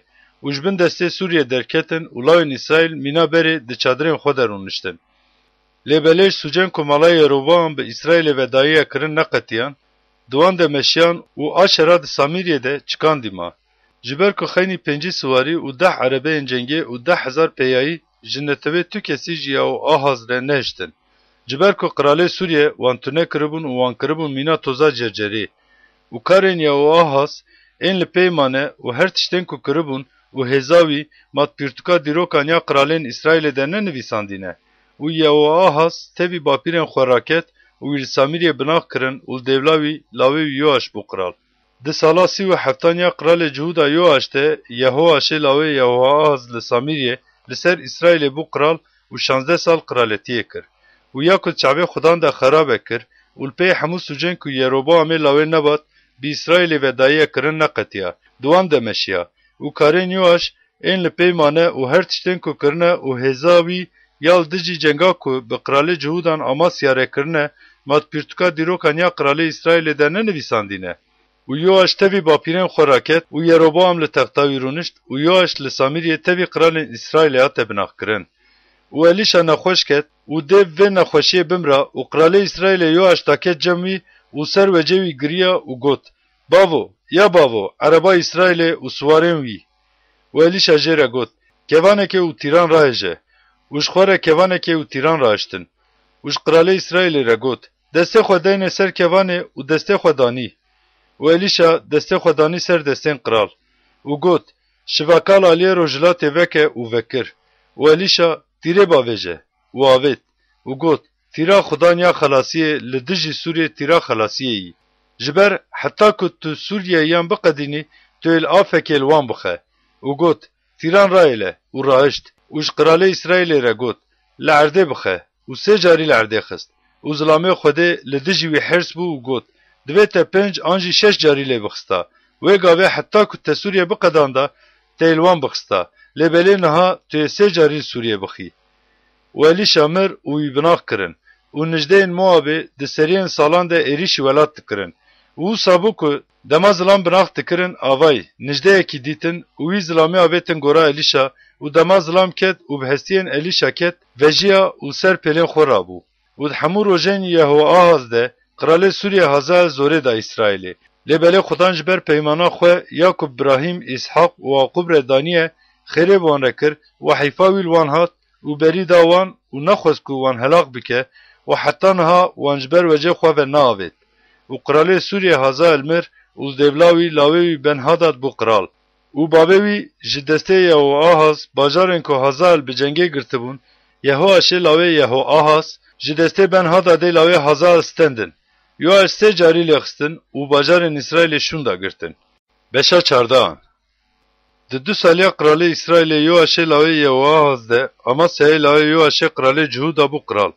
Dema bû kral 25 salî bû û li Orşelîmê 29 sal kralîtiyê kir û dayîka wî ji Orşelîmê bû û navê wê Yehoaddîn bû. Ya ku çavê Xudan de rast bû kir. Lê belê nemîna bapîrê xwe Dawud bû. Li gora her tiştê ku bavê Yoaş kirine çêkir. Lê cihên bilind nehatin rakirin. Netewê hîn li cihên bilind qurbanan serjê dikirin û bi xurê dişewitandin. û wisa bû ku dema qiraletî bi destê wî ve hate zeximandin li qulên ku bavê wî qiral xistine xistin. Lê belê mîna ku pîrtuka zagonê ya Musa de nivîsandiye, zarokên ên ku lê xistine nekuştin. Çawa ku Xudan bi gotina dê bav bona zarokên xwe neyên kuştin û law jî bona bavên xwe neyên kuştin. Tenê dê herkes bona sûcên xwe bên kuştin emir daye. Li Edomê li 10,000 kesî di newala xwe de li wan xistin û bi cenga sela bi dest vexist û navê yok tê elê lê kir. Heta îro jî wisa ye. Wê gavê Amasya ji Kralê İsraîlê Yehoaşê lawê Yehoahazê lawê Yehû re bi gotinan were em rû bi rû hev bibînin şandiyan şandin. û Kralê İsraîlê Yehoaş ji Kralê Cihudayê Amasya re şand û got. Kelemiya ku li Lubnanê ji darê erzê ê ku li Lubnanê şand û got. Qîza xwe bijinitî bide lawê min û heywanekî beyarê ê ku li Lubnanê bû derbas bû kelemiyê dibin lingên xwe de eciqand. Te bi tûn li Edomê xist û dilê te bilind kir. Bi vê yekê pesnê xwe bide û di mala xwe de rûnê û ma çima tu bona ku tevî Cihuda bikeve xwe davêje asî wê?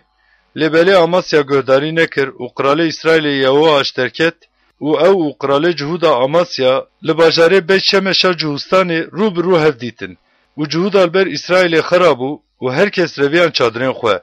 û Kralê İsraîlê Yehoaş lawê Ahazya lawê Yehoaş li Beyt Şemeşê bi qiraletî Cihudayê Amasya girt û ket Orşelîmê û ji deriyê Efraîm heta deriyê Qozîkê qasî 400 gezî dîwarê Orşelîmê xera kir. û hemû zêr û zîv û hemû feraxên li mala Xudan û di xezîneya mala qiral de ne û bi hêsîrtî jî zilaman girtin û vegeriya Samîriyê. û karên Yehoaş ên li şûn da mane û hêza wî û ka çawa bi Amasyayê Kralê Cihustanê re ceng kiriye, ma giş di pîrtuka dîrokan ya Kralên İsraîlê de nenivîsandîne. û Yehoaş tevî bapîrên xwe raket û Samîriyê li cem Kralên İsraîlê de hate binavkirin û devla wî lawê Yeroboam bû qiral. û Amasyayê lawê Yoaşê Kralê Cihuda paşî mirina Yehoaşê lawê Yehoahazê Kralê İsraîlê 15 sal jiyana xwe domand. û karên Amasya ên li şûn da mane ma pîrtuka dîrokan ya Kralê Cihudayê de nenivîsandîne. û li Orşelîmê li dijî wî dek û dolav danîn û reviya Lakîşê û li pê wî şandin Lakîşê û li wir wî kuştin. û li ser espan anîn û li Orşelîmê di bajarê Dawud de li cem bapîrên xwe hate binavkirin. û hemûyan teva Cihuda azariya raiştin û ew bi xwe 16 salî bû û li devla bavê wî Amasya wî kirin qiral.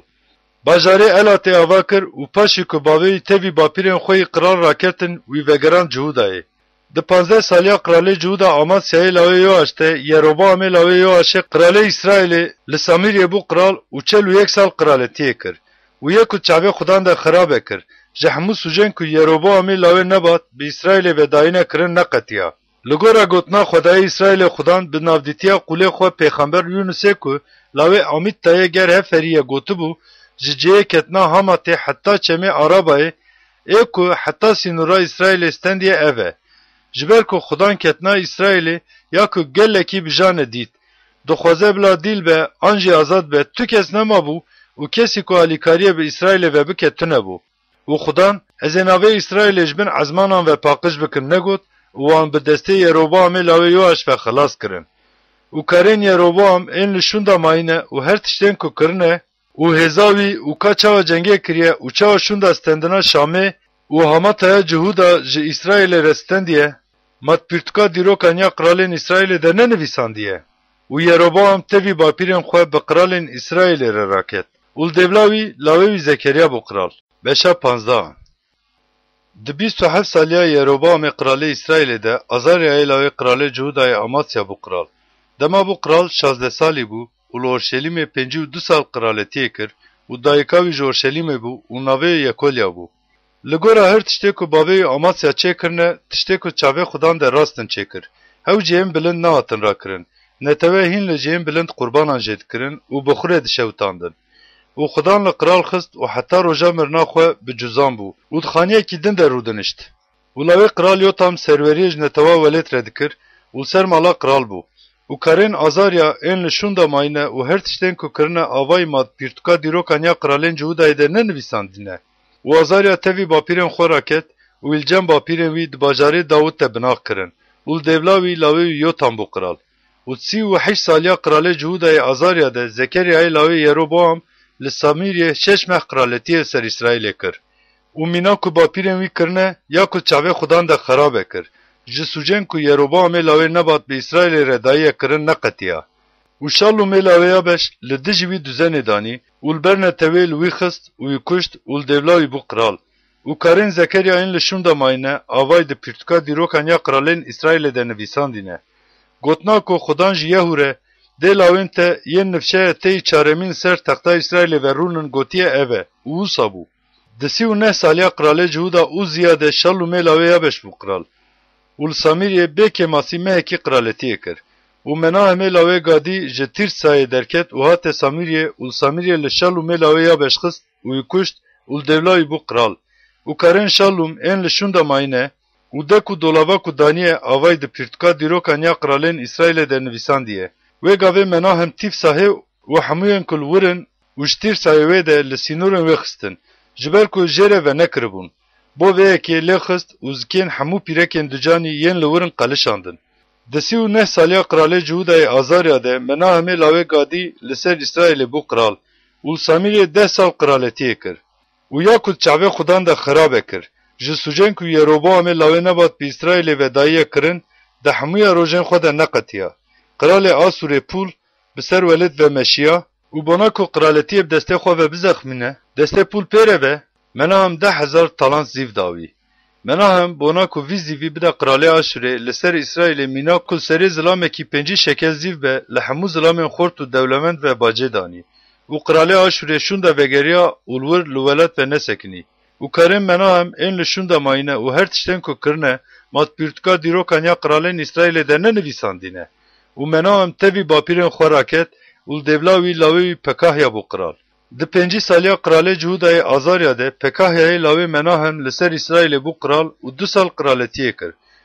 و تشته کل چاوه خودان ده خرابه کر. جسوجن کو یروبا همه لاوی نبات به اسرائیل و دایه کرن نقطیا.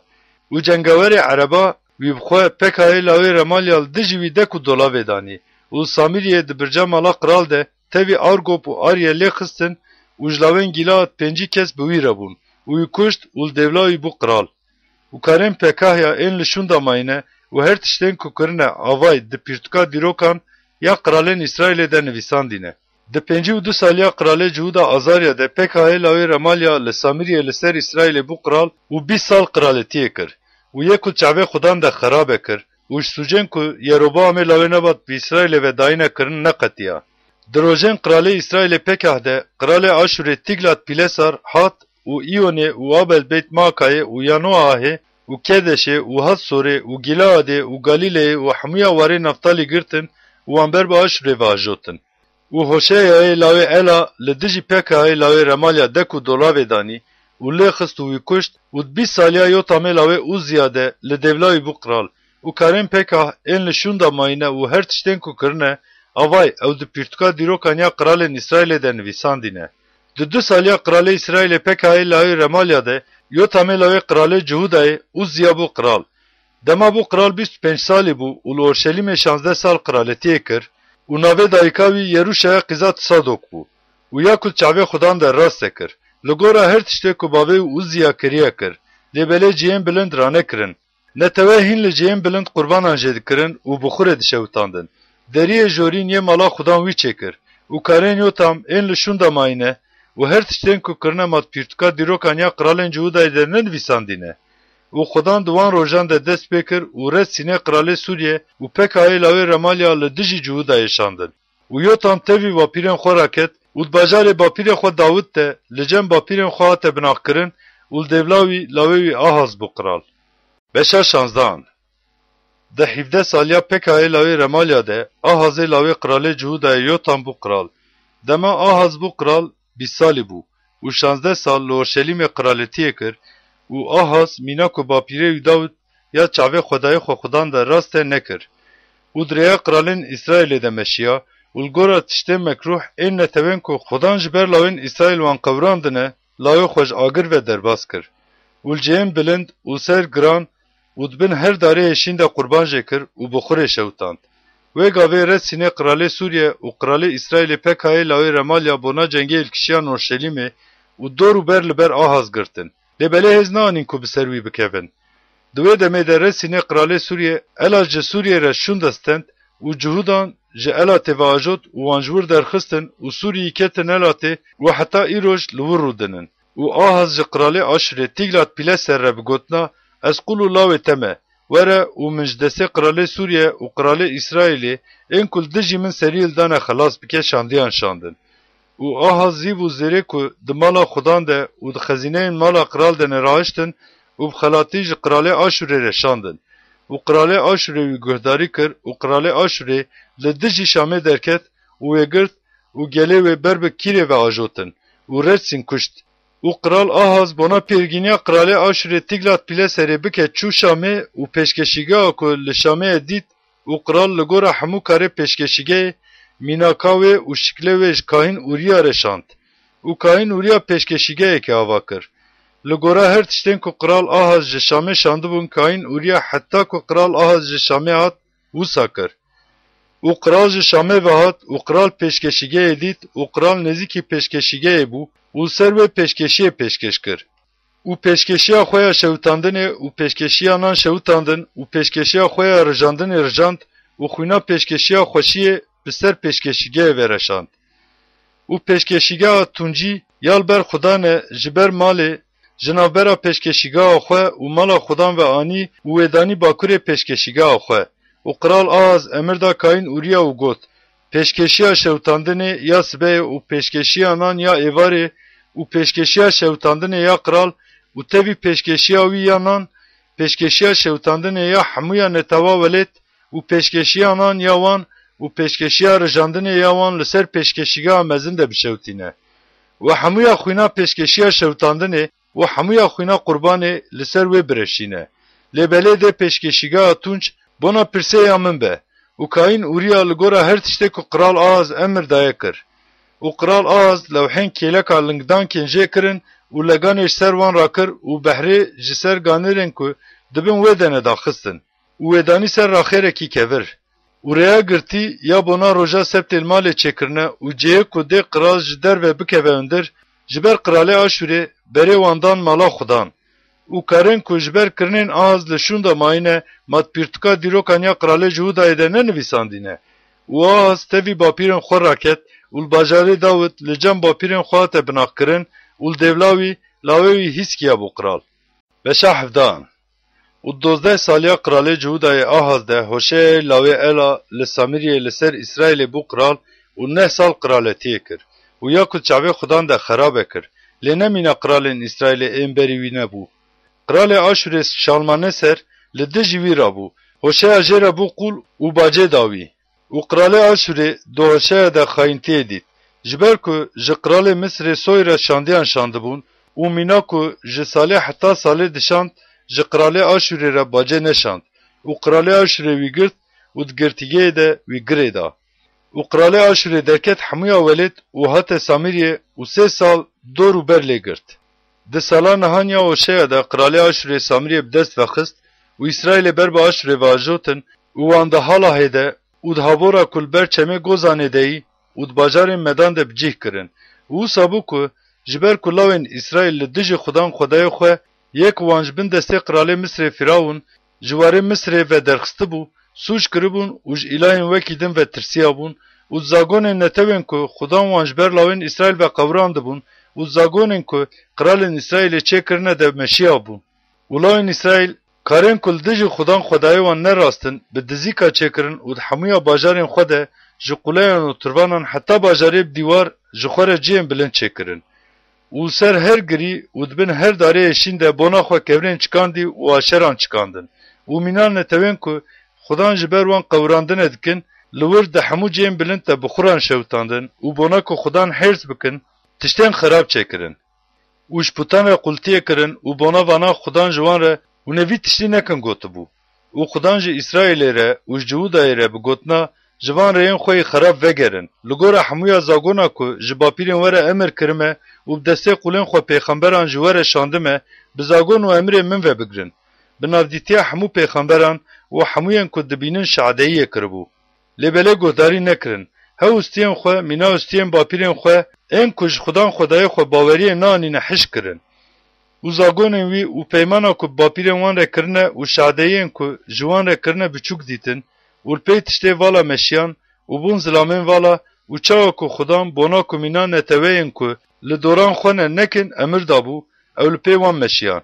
û dev ji hemû emirên Xudan Xwedayê xwe berdan û ji xwe re putên rijandî du heb golik çêkirin û aşerayekê çêkirin û ji hemû artêşa ezmanan re peristinê kirin û ji bal re quletiyê kirin û law û qîzên xwe jagir ve derbas kirin û remildariyê kirin û sêrbaziyê kirin û bona ku yê çavê Xudan de xerabe bikin wî hêrs bikin xwe firotin. û Xudan li dijî İsraîlê zaf hêrs bû û wan ji ber çavê xwe ve rakirin. Lê tenê xeynî nijada Cihûda tu kes nema. Cihûda jî bi emrên Xudan Xwedayê xwe ve negirtin û zagonên ku İsraîl çêkirine de meşiyan. û heta ku wan ji ber xwe avêtin, Xudan hemûya nijada İsraîl biçûk dît û wan nizm kirin û dan destê talankiran. Ji ber ku İsraîlê ji mala Dawûd çirandin û cuda kirin û Yeroboamê lawê nebat kirin kral û Yeroboam İsraîlê ji pey Xudan çewt kirin û sûcê mezin bi wan ve da kirin. û lawên İsraîl de hemû sûcên ku Yeroboam dide kirin de meşiyan.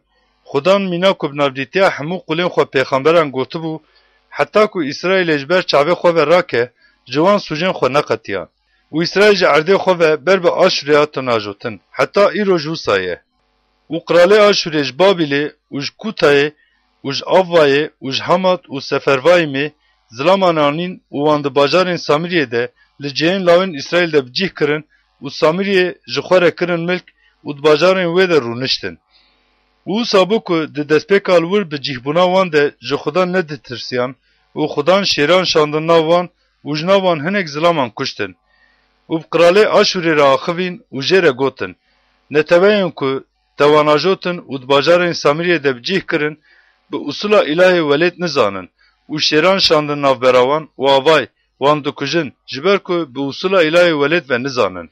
û qiralê Aşûrê emir da û got: Kaînekî ji kaînên we ajotin wir bibin wir û bila herin û li wir rûnin û usula İlahê welat hînî wan bike. û kaînek ji kaînên ku ji Samiriyê ajotibûn hat û li bey telê rûnişt û ka wê çawa ji Xudan ve bitirsin hînî wan dikirin. Lêbelê her netewê îlayên xwe çêdikirin û her netewê wan danîn bajarên ku tê de rûdiniştin. Xaniyên cihên bilind, yên ku Samiriyan ava kiribûn. û zilamên Babilê Sukot Benotê çêkirin û zilamên Kûtê Nergalê çêkirin û zilamên Hamatê Aşimayê çêkirin. û Avvayîyan Nîbhas û Tartakê çêkirin û Sefervayîmiyan lawên xwe ji îlayên Sefervayîmê ji Adra Melekê û Anna Melekê re şewitandin.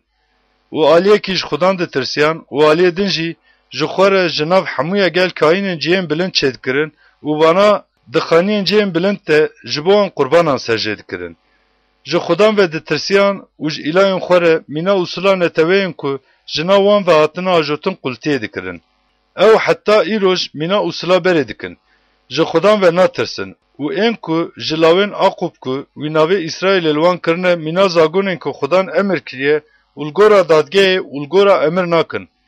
Xudan bi lawên Aqub re peymanê danîbû û ji wan re emir kiribû û gotibû: Divê hûn ji îlayên wekî din metirsin û peristinê ji wan re nekin û ji wan re qultiyê nekin û ji wan re qurbanan serjê mekin.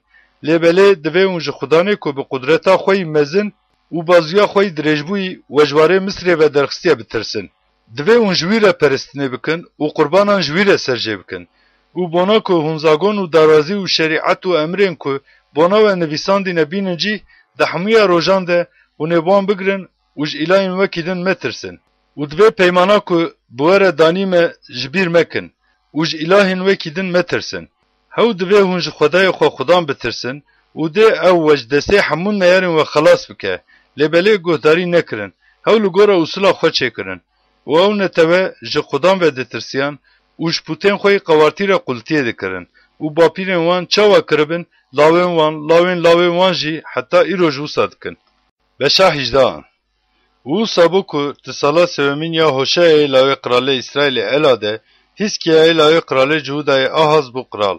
Gava bû kral 25 salî bû û li Orşelîmê 29 sal kraltî kir û navê dayika wî Abiya qîza Zekeriya bû.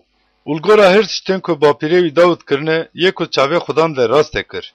Cihên bilind rakirin û kevirên çikandî şikandin û aşera jê kir û marê tunç yê ku Musa çêkiribû perçe kir.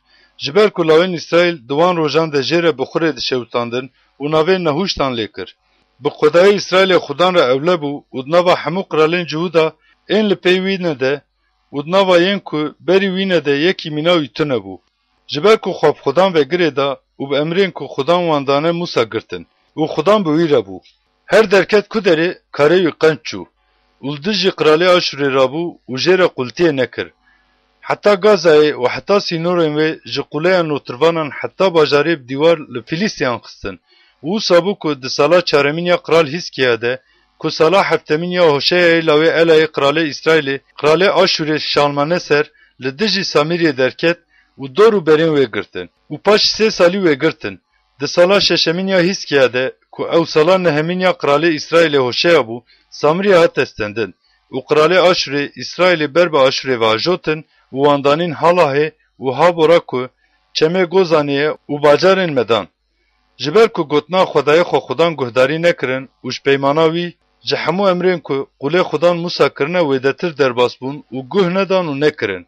û sala çardehan ya Kral Hiskiya de kralê Aşûrê Sanherîb li dijî hemû bajarên Cihuda ên bi dîwar rabû û wan girtin. û kralê Cihuda Hiskiya li bajarê Lakîşê ji kralê Aşûrê reşand û got: Min bi xwe sûç kir, ji ser min vegere, tiştê ku ez ê ser xwe bar bikim ez ê bikişînim. û kralê Aşûrê 300 talan zîv û 30 talan zîv danîn ser kralê Cihuda Hiskiya. û Hiskiya hemû zîvên ku li mala xudanin û yên li mala kralin dan. Wê gavê Hiskiya zêrên ku kralê Cihuda Hiskiya pê deriyê perestgeha xudan û sütunên wê nixuman dibûn qeşartin. û wê da kralê Aşûrê. û kralê Aşûrê Tartan û Rabsarîst û Rabşake bi gelek leşkerî ji Lakîşê şandin Orşelîmê cem Kral Hiskiya û derketin watin Orşelîmê û gave derketin li cem rêka avê ya birka jorîn ya di sûka zeviya çirpînvan de sekirîn. û bangî qiral kirin û Elyakîmê lawê Hilkiya û Şebnayê katîb û bûyernivîs Yoahê lawê Asaf ên ku li ser mala qiral bûn derketin cem wan. û Rabşake ji wan re got: Niha ji Hiskiya re bibêjin, qiralê mezin qiralê Aşûrê wisa dibêje. Ev ewlebûna ku di te de çi ye? Tu dibêjî bona cengê şîret û quwetê ye, lêbelê vana gotinên lêvan e. Gelo niha tu bi kî ewle dibe û li dijî min re dibe? Niha avay, tu ji vî qamirê şikestî heta çoyê Misrê ve ewle dibe. û ger kî xwe bide ser, dê bi destê wî vehere û yê qûl bike. Firavunê qiralê Misrê, bo hemûyên ku pê ewlene wisa ye. û ger hûn ji min re em bi xwedayê xwe xudan re ewle dibin bibêjin, îlayê ku Hiskiya bi gotina hûn ê li ber vê pêşkeşîgehê di Orşelîmê de peristînê bikin, ji Cihuda û Orşelîmê re gotibû û cihên we yên bilind û perestgehên we xera kiribû me ne ew e. û niha haydê, bi efendiyê min qiralê Aşûrê re min çilqê bigire û ger tu ji aliyê xwe bikar be suwaran li ser bike, ez 2000 espî bidim te. Wê çaxê ger wisa be, ma tu çawa dikarî ji herî biçûk qulên efendiyê min wecê karmendekî şûnda vegerîne û bona erebeyên cengê û espan bi Misrê ve ewle bibe? Ma niha gelo bêyî emirdayîna xudan bona xerakirina vê derê ez li dijî wî rabûm. Xudan ji min re li dijî vî karî derkeve û wê xera bike got. û Elyakîmê lawê Hilkiya û Şebna û Yoah ji Rabşakê re gotin: Em rica dikin, bi zimanê aramî ji van qulên xwe re bibêje, ji ber ku em ji wê fêm dikin. û demane tewa ku li ser dîwêr bibihîze bi zimanê Cihudî ji me re nebêje. û Rabşake ji wan re got: Gelo bona ku ez van gotinan bibêjim efendiyê min ji efendiyê te wişte reşand. Ma ji van zilamên ku li ser dîwanan rûniştine û dê tevî te pîstiyên xwe bixwin û mîzên xwe vexwin neşandiye. û Rabşake sekinî û bi Cihudî bi dengekî bilind qêriya û axivî û got: Gotina qiralê mezin qiralê Aşûrê bibihîzin. Qiral wisa dibêje: Bila Hiskiya we nexapînin, ji ber ku dê hêza wî têra xelaskirina we ji destên wî neke. û bila Hiskiya bi gotina dê mehqa xudan me xelas bike û dê ev bajar nê dayîn destê qiralê Aşûrê we bi xudan re nede ewle kirin. Hiskiya guhdarî mekin, ji ber ku qiralê Aşûrê wisa dibêje: Bi min re aştiyê bikin û ji min re derkevin derve. û bona ku hûn nemirin û sax bimînin, حتی کو ez werim û we bibim welatê genim û xemra teze, welatekî nan û rezan, welatê zeyt û hingivê û welatekî mîna welatê we, bila herkes ji mêwa xwe û ji darê xwe yê hejîrê bixwin û bila herkes ava sarinca xwe vexwin û gava hîskiya we bigotina dê xuda me xelas bike bixapîne guhdarî nekin. Ma îlahên netewan yek jî xwe ji destê Qiralê Aşûrê xelas kirine. İlahên Hamat û Arpadê li ku derê ne? İlahên Sefervayim, Hena û Îva li ku derê ne? Ma Samiriyê ji destê min ve xelas kirin. Ji nava hemû îlahên welatan, ê ku welatên xwe ji destê min ve xelas kirine, kîne ku xudan Orşelîmê ji destê min ve xelas bike? û netewe bêdengman û tenê gotinekê jî bersivê nedan wî. Ji ber ku emrê qiral ev bû, bersivê nedin wî gotibû. û Elyakîmê lawê Hîlkiyayê ku li ser mala qiral bû û Katîb Şebna û bûyernivîs Yo ahê lawê Asaf, mîna ku kincên wan hatine çirandin hatin cem hîskiya û gotinên Rabşakê jê re gihandin. Beşa nozdahan. û wisa bû ku dema qiral hîskiya vê yekê bîst, kincê xwe çirand û cilikê li xwe gerand û ket mala xudan. û Elyakîmê ku li ser mala qiral bû û Katîb Şebna û kalepîrên kayînan wekî ku cilikan li xwe gerandibin, ji pêxember Îşayayê lawê Amos reşandin û jê re gotin. Hîskiya wisa dibêje, îro roja tengasî û pekandin û rûswayiyê ye. Ji ber ku zarok hatin dema welidandinê, lêbelê hêza ku biwelidîne nîne. Dibe ku Xwedayê te jî gotinên Rabşakayê bona ji xudanê ku zindiyê re qadê bixwaze efendiyê wî Qiralê Aşûrê wîşandiye bibihîze û wan gotinên ku Xwedayê te xudan bihîstine bi ceza bike. Bo vê yekê bona yên li peymane dua bike. û qulên qiral hîskiya hatin cem Îşaya. û Îşaya ji wan re gotin. Hûn ê vîya wayî ji efendiyê xwe re bibêjin. Xudan wisa dibêje, ji ber gotinên ku xulamên Qiralê Aşûrê bona ku xeberan ji min re bidin gotine û min jî wan bihîstine metirse. Avay, ez ê ruhekî tê ximindirê wî û dê agahiyekê bibihîze û vegere welatê xwe û ez ê di welatê wî de wî bi şûr bixînim. û Rabşakê vegeriya û dît ku Qiralê Aşûrê li dijî Lîbnayê di cengê de yî, ji ber bihîstî bû ku ji Lakîşê koç kiriye. û bona Qiralê Hebeşê Tîrhaka gotina avay bona ku li dijî te cengê bike derket bihîst û dîsa şandiyan ji hîskiya re şandin û got. Hûn ê bi Qiralê Cihûdayê hîskiya re biaxivin û wisa bibêjin. Bila Xwedayê te ê ku tu pê ewleyî bi gotina dê Orşelîm neyê dayîn destê Qiralê Aşûrê te nexapîne. Avay, te jî bihîst ku ka çawa Qiralên Aşûrê hemûya welatan bi tûmî tune kirine û tiştên ku bi wan kirine û maqê tu yê xelas bibî. Ma neteweyên ku bapîrên min wan tune kirine, Gozan û Haran û Resefê û lawên Eden, ên ku li Telasarê ne, îlahên wan xelas kirin. Qiralê Hamatê, Qiralê Arpadê, Qiralên bajarên Sefervayim, Hena û Îva li ku derê ne? û hîskiya nameyê ji destê şandiyan stendin û wê xwend û hilkişiya mala xudan û hîskiya wê li ber xudan raxist. û hîskiya li ber xudan lava kir û got, ya xudan Xwedayê Îsraîlê, ê ku li ser kerûbiyan rûniştiye, Xwedayê hemû qiraletiyên dinê tu, hew tu yî, te erd û ezmanan afirandin. Ya xudan, guhê xwe xwar bike û bibihîze.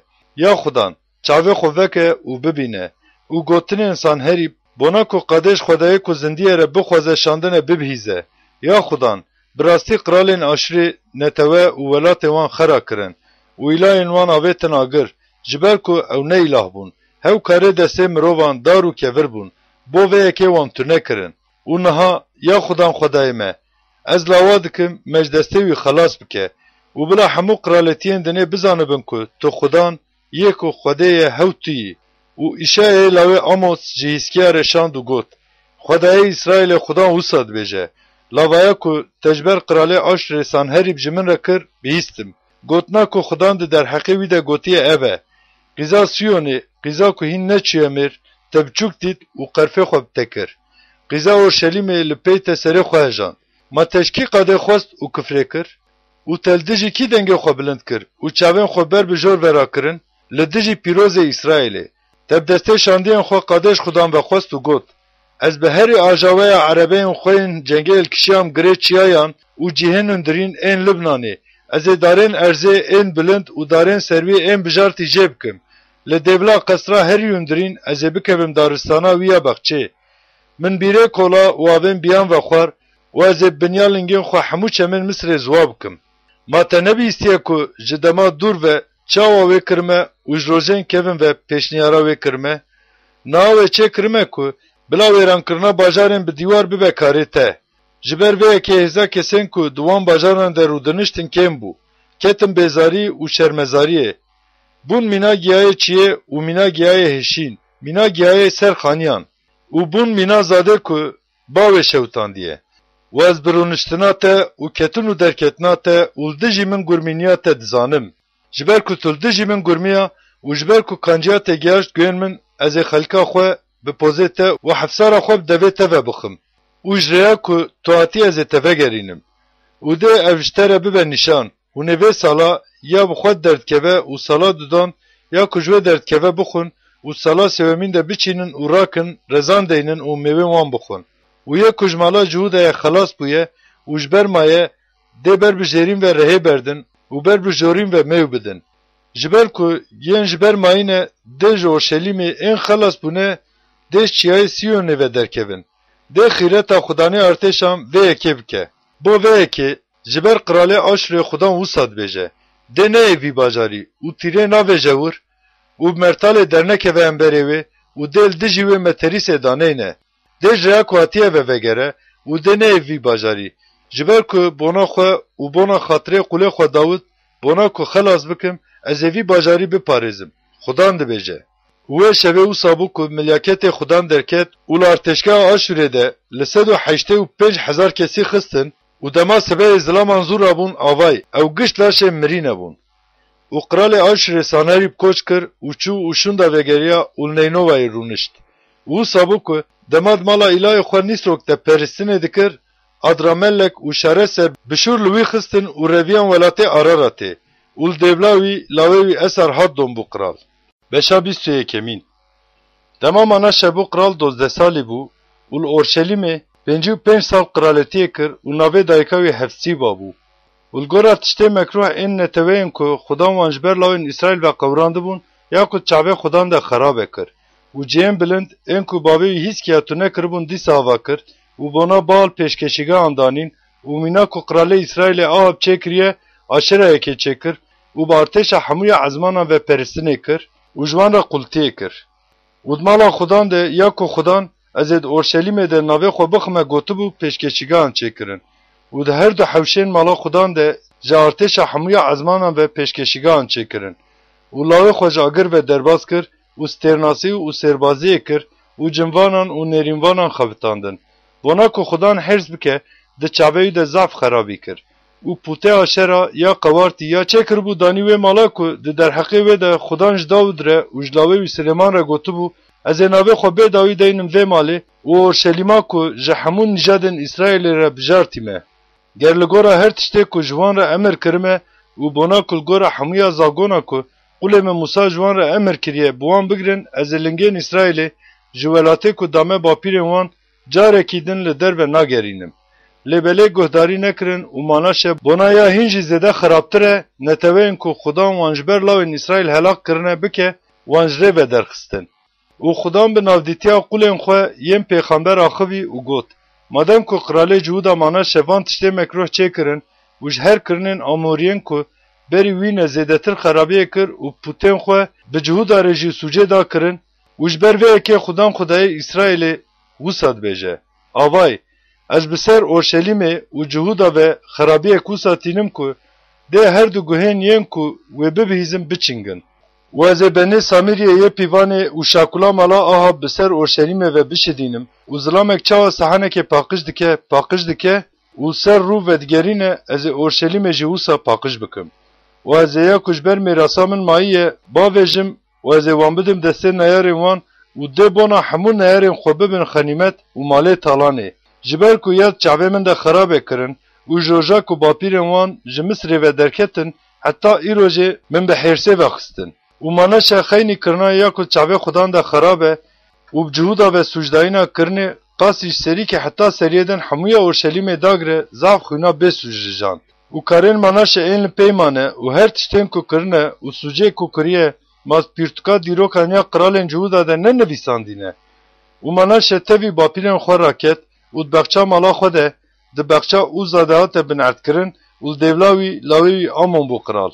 Dema Amon bû qiral 22 salî bû û li Orşelîmê 2 sal qiraletiyê kir û dayika wî qîza Harûd sê yotbayî bû û navê wê Meşullemet bû.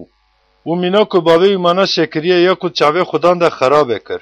û di her rêya ku bavê wî meşiyayê de meşiya û ji putên ku bavê wî ji wan re qultiyê kirine re qultiyê kir û ji wan re peristinê kirin.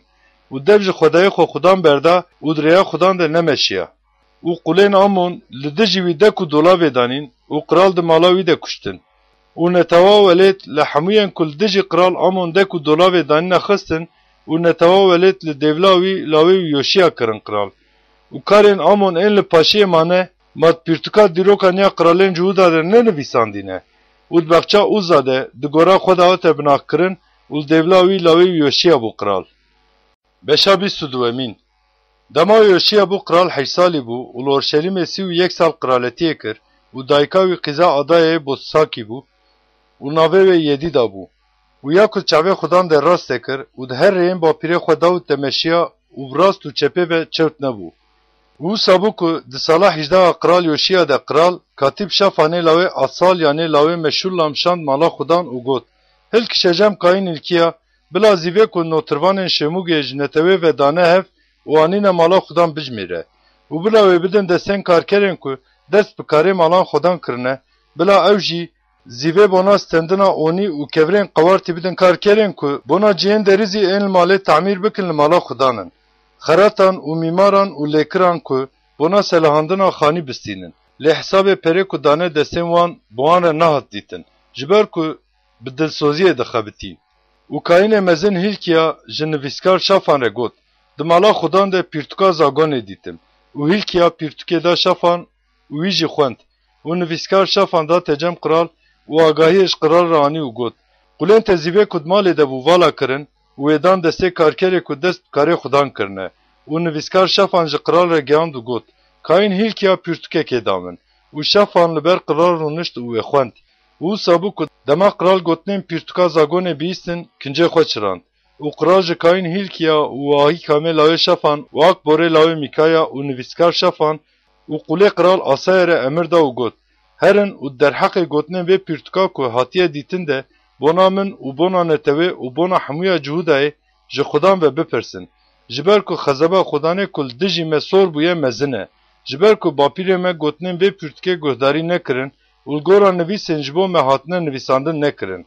û Kayîn Hilkiya û Ahîkam û Akbor û Şafan û Asaya lawê Harhasê notirvanê Kincan lawê Tîkva çûn cem pîreka Huldaya ku pêxambera jina Şalûme û pîrek li Orşelîmê taxa duemîn de rûdinişt û pê re axivîn. û ji wan re got: Xwedayê İsraîlê xudan wisa dibêje. Ji zilamê ku weşandine cem min re bibêjin. Xudan wisa dibêje: Avay, ez ê asî wê bînim ser vê derê û ser ên ku li vir dijîne. Mîna hemû gotinên pirtûkê yên ku qiralê Cihûda xwendiye. Madem ku dev ji min berdan û bi hemû karên destên xwe bona ku min hêrs bikin ji îlahên wekî din re bi xurê şewitandin, dê li dijî vî cihî xezeba min pev bikeve û dê ve nemire. Lê belê hûn ê ji qiralê Cihûda ê ku bona hûn ji xudan ve bipirsin weşandine re wisa bibêjin: Xudan Xwedayê İsraîlê wisa dibêje. Gava em li ser gotinên ku te bihîstine bisekinin. Madem ku dilê te nerm bûye û te bihîstina gotina min ya dê xerab e û nalet be li ser kesên ku li vir rûdinin, te li ber xudan xwe nizm kir û kincê xwe çirand û li ber min giriya min jî te bihîst. Xudan dibêje: Ji ber vê yekê avay, ez ê te beşdarî bapîrên te bikim û tu yê bi xweşiyê li gora xwe bê te danîn. Dê çavên te asî ku ez ê bi ser vê derê ve bînim nebînin û agahiyê ji qiral re anîn. Beşa bîst û çaremîn Di rojên wî de Qiralê Babilê Nebûkadnesar hat û Yehoyakîm 3 sal ji wî re bû qûl û vegeriya û li dijî wî seriyê da. û xudan êrişkirên Kîldaniyan, êrişkirên Sûriyê û êrişkirên Moabê û êrişkirên lawên Amon li dijî wî şandin û li gora gotina xudan ya bi navdîtiya qulên xwe yên pêxember gotibû, vana bona ku Cihûda tune bikin li dijî wan şandin. Bi rastî bona ku Cihûda ji ber çavê xwe rake, ev tişt bi emrê xudan hate serê wê. Li gora hemû tiştên ku mana şekirine ji ber sûcên wî û ji ber xwîna bêsûciya rijandiye bû, ji ber ku Orşelîmê bi xwîna bêsûc ve dagirt û xuda nexwest ku lê biborîne. û karên Yehoyakîm ên li şûnda mayîne û hemû tiştên ku kirine mat pirtûka dîrokan ya qiralên Cihûda de nenivîsandîne. û Yehoyakîm tevî bapîrên xwe raketin û li dêvla wî lawê wî Yehoyakîm bû qiral. و قرالê Misrê êdî carekî din ji welatê xwe derneket. Ji ber ku qiralê Babilê ji nevala Misrê heta çemê Feratê hemû tiştên ku eydî qiralê Misrê ne bi dest vexistibûn. Dema Yehoyakîm bû qiral 18 salî bû û li Orşelîmê sê meh qiraletiyê kir û dayika wî Qîza Elnatayê Orşelîmî bû û navê wê Nehuşta bû. û li gora hečî tiştên ku bavê wî kirine tiştê ku çavê xudan de xerabe kir. Di wê wextê de qulên Nebukadnesarê qiralê Babilê derketin Orşelîmê û dor û ber li bajêr ve hatin girtin. û qiralê Babilê Nebukadnesar hate bajêr û qulên wî hîn dor û ber lê girtibûn. û qiralê Cihuda Yehoyakîn tevî dayika xwe û qulên xwe û serokên xwe û tevî axayên qîzan çû cem qiralê Babilê û di 8 saliya qiraletiya wî de qiralê Babilê wî esîr girt. û mîna ku xudan gotibû hemûya xezineyên mala xudan û xezineyên mala qiral ji wir derxistin û hemû feraxên zêrîn ên ku qiralê İsraîlê Silêman di perestgeha xudan de çêkiribûn perçe kirin. û hemûya Orşelîmê û wekî ku 10,000 sirgun bin hemû serokan û hemû egîdan bi metirsî û hemû qerat û hesinkaran ajotin. Xeynî xizanên netewa welê tu kes nema û Yehoyakîn sirgunî Babilê kir û dayika qiral û jinên qiral û axayên qîzikan û pêşatiyên welat bi sirgunî ji Orşelîmê birin Babilê. û qiralê Babilê hemû zilamên xwe yên dijwar 7,000 kesî û qeratan û hesinkaran 1000 kesî hemûyên van egîdan û cengaweran anî Babilê sirgunê. û qiralê Babilê li dêvla Yehoyakîn apê wî Matanya kir qiral û navê wî guhert û navê Tisedekiya lê kir. Dema Tisedekiya bû qiral 21 salî bû û li Orşelîmê 11 sal qiraletiyê kir û dayika wî Qîza Yeremyayê Libnayê bû û navê wê Hamutal bû. û li gora her kirinên Yehoyakîm ya ku çavê xudan de xerabe kir. Ji ber heta ku xudan wan ji ber çavên xwe avêtin, ji ber hêrsa wî ya li Orşelîmê û Cihudayê heye wisa bû. û Tisedekiya li dijî qiralê Babilê rabû. Beşa 25. Wisa bû ku di sala nehemîn ya qiraletiya xwe de di meha dehan de di roja dehan ya mehê de qiralê Babilê Nebukadnesar ew bi xwe û hemûya artêşa wî hatin hember Orşelîmê û li hember wê artêşgehê danîn û li hember wê li hemûya berên wê Meterîsê ava kirin. û heta 11 sala qiral Tisedekiya de dor û ber li bajêr hate girtin. Di roja 11 ya meha çaremîn de li bajêr xela dijwar bû û bona netewa welê nan tune bû. û dîwarê bajêr de qul hate vekirin û hemû zilamên cengê ji rêya derî ya navbera her du dîwarên ku li cem bexçê qiral de ne, şevê reviyan û kildanî bi dor û ber li hember bajêr bûn û qiral ji rêya arabayê veçû. Lêbelê artêşa kildanyan bera pê qiral dan û di deştên Erîyayê de giyaştin wî û hemûya artêşa wî ji cem wî belav bûn. û bi qiral girtin û derxistin Rîblayê, cem qiralê Babilê û di derheqê wî de daraziyê dan. û lawên Tisedekiya li ber çavên wî sercê kirin û çavên Tisedekiya kor kirin û wî li zincîrê xistin û wî birin Babilê. û di meha pêncan de di roja heftan ya mehê de di sala 19 ya qiralê Babilê Nebukadnesar de bû, serekê leşkerê parastinê Nebuzaran danê qulê qiralê Babilê hata Orşelîmê û mala xudan û mala qiral û hemû malên Orşelîmê her xaniyê mezin da bera gir. û hemûya artêşa kildanyan ên ku bi serekê leşkerê parastinê re ne, dor bi dor dîwarên Orşelîmê xera kirin. û serekê leşkerê parastinê Nebuzaran dan ji bermayiyên netewê ên ku li bajêr mayîne û revokên wê ên ku derbasî aliyê qiralê Babilê bûne û ji bermayiyên gel bi sirgunî birin. Lêbelê serekê leşkerê parastinê Mîna Rezvan û Cotkar ji xizanên welêt ve li wir hiştin. û kildaniyan stûnên tunc ên ku li mala xudanin û lingdankan û behra tuncî yên ku li mala xudanin perçe kirin û tuncên wan birin Babilê. û qazanên ku di perestgehê de bona xizmetê tên şuxlandin û bêran û meqesan û kevçiyan û hemû feraxên tuncî rahiştin. û serekê leşkerê parastinê feraxên agir û leganan ji yên ku zêre zêr û ji yên ku zîv ve zîv rahiştin. Tuncên her du stûnên ku Silêman bona mala xudan çêkiribûn yê behrekê û yê lingdankan nedahatin weznê. Bilindahiya stûnekî 18 gez bû û ser wê seriyekî tunc hebû. Bilindahiya seriyekî 3 gez bû û ser vî seriyî li hemû dora wê gişt ji tuncê tor û karê hinarê hebûn. Stûna duwemîn jî tevî karê xwe torê wisa bû. û serekê leşkerê Parastinê, Serokayîn Seraya û kayînê duwemîn Tisefenya û sê notirvanê Şîmûgê rahiştin û ji bajêr ve axayekî qîzan ê ku ser zilamên cengê ve hatibû danîn, ji mahsibên qral 5 zilamên ku li bajêr bûn û nivîskarê serokê artêşê ê ku netewa welat li leşkeriyê ve dinivîsîne û ji netewa welê 6 kesî rahiştin. û nebûzarandanê serokê leşkerê Parastineyî wan rahiştin û birin Rîblayê cem Qralê Babilê. Qralê Babilê li welatê Hamatê li Rîblayê li wan xistin û wan kuştin. Bi vî awayî cihuda ji axa xwe ve hate sürgûnkirin. û dema em bên li netewa ku Qralê Babilê Nebukadnesar wan li warê Cihudayê veştine.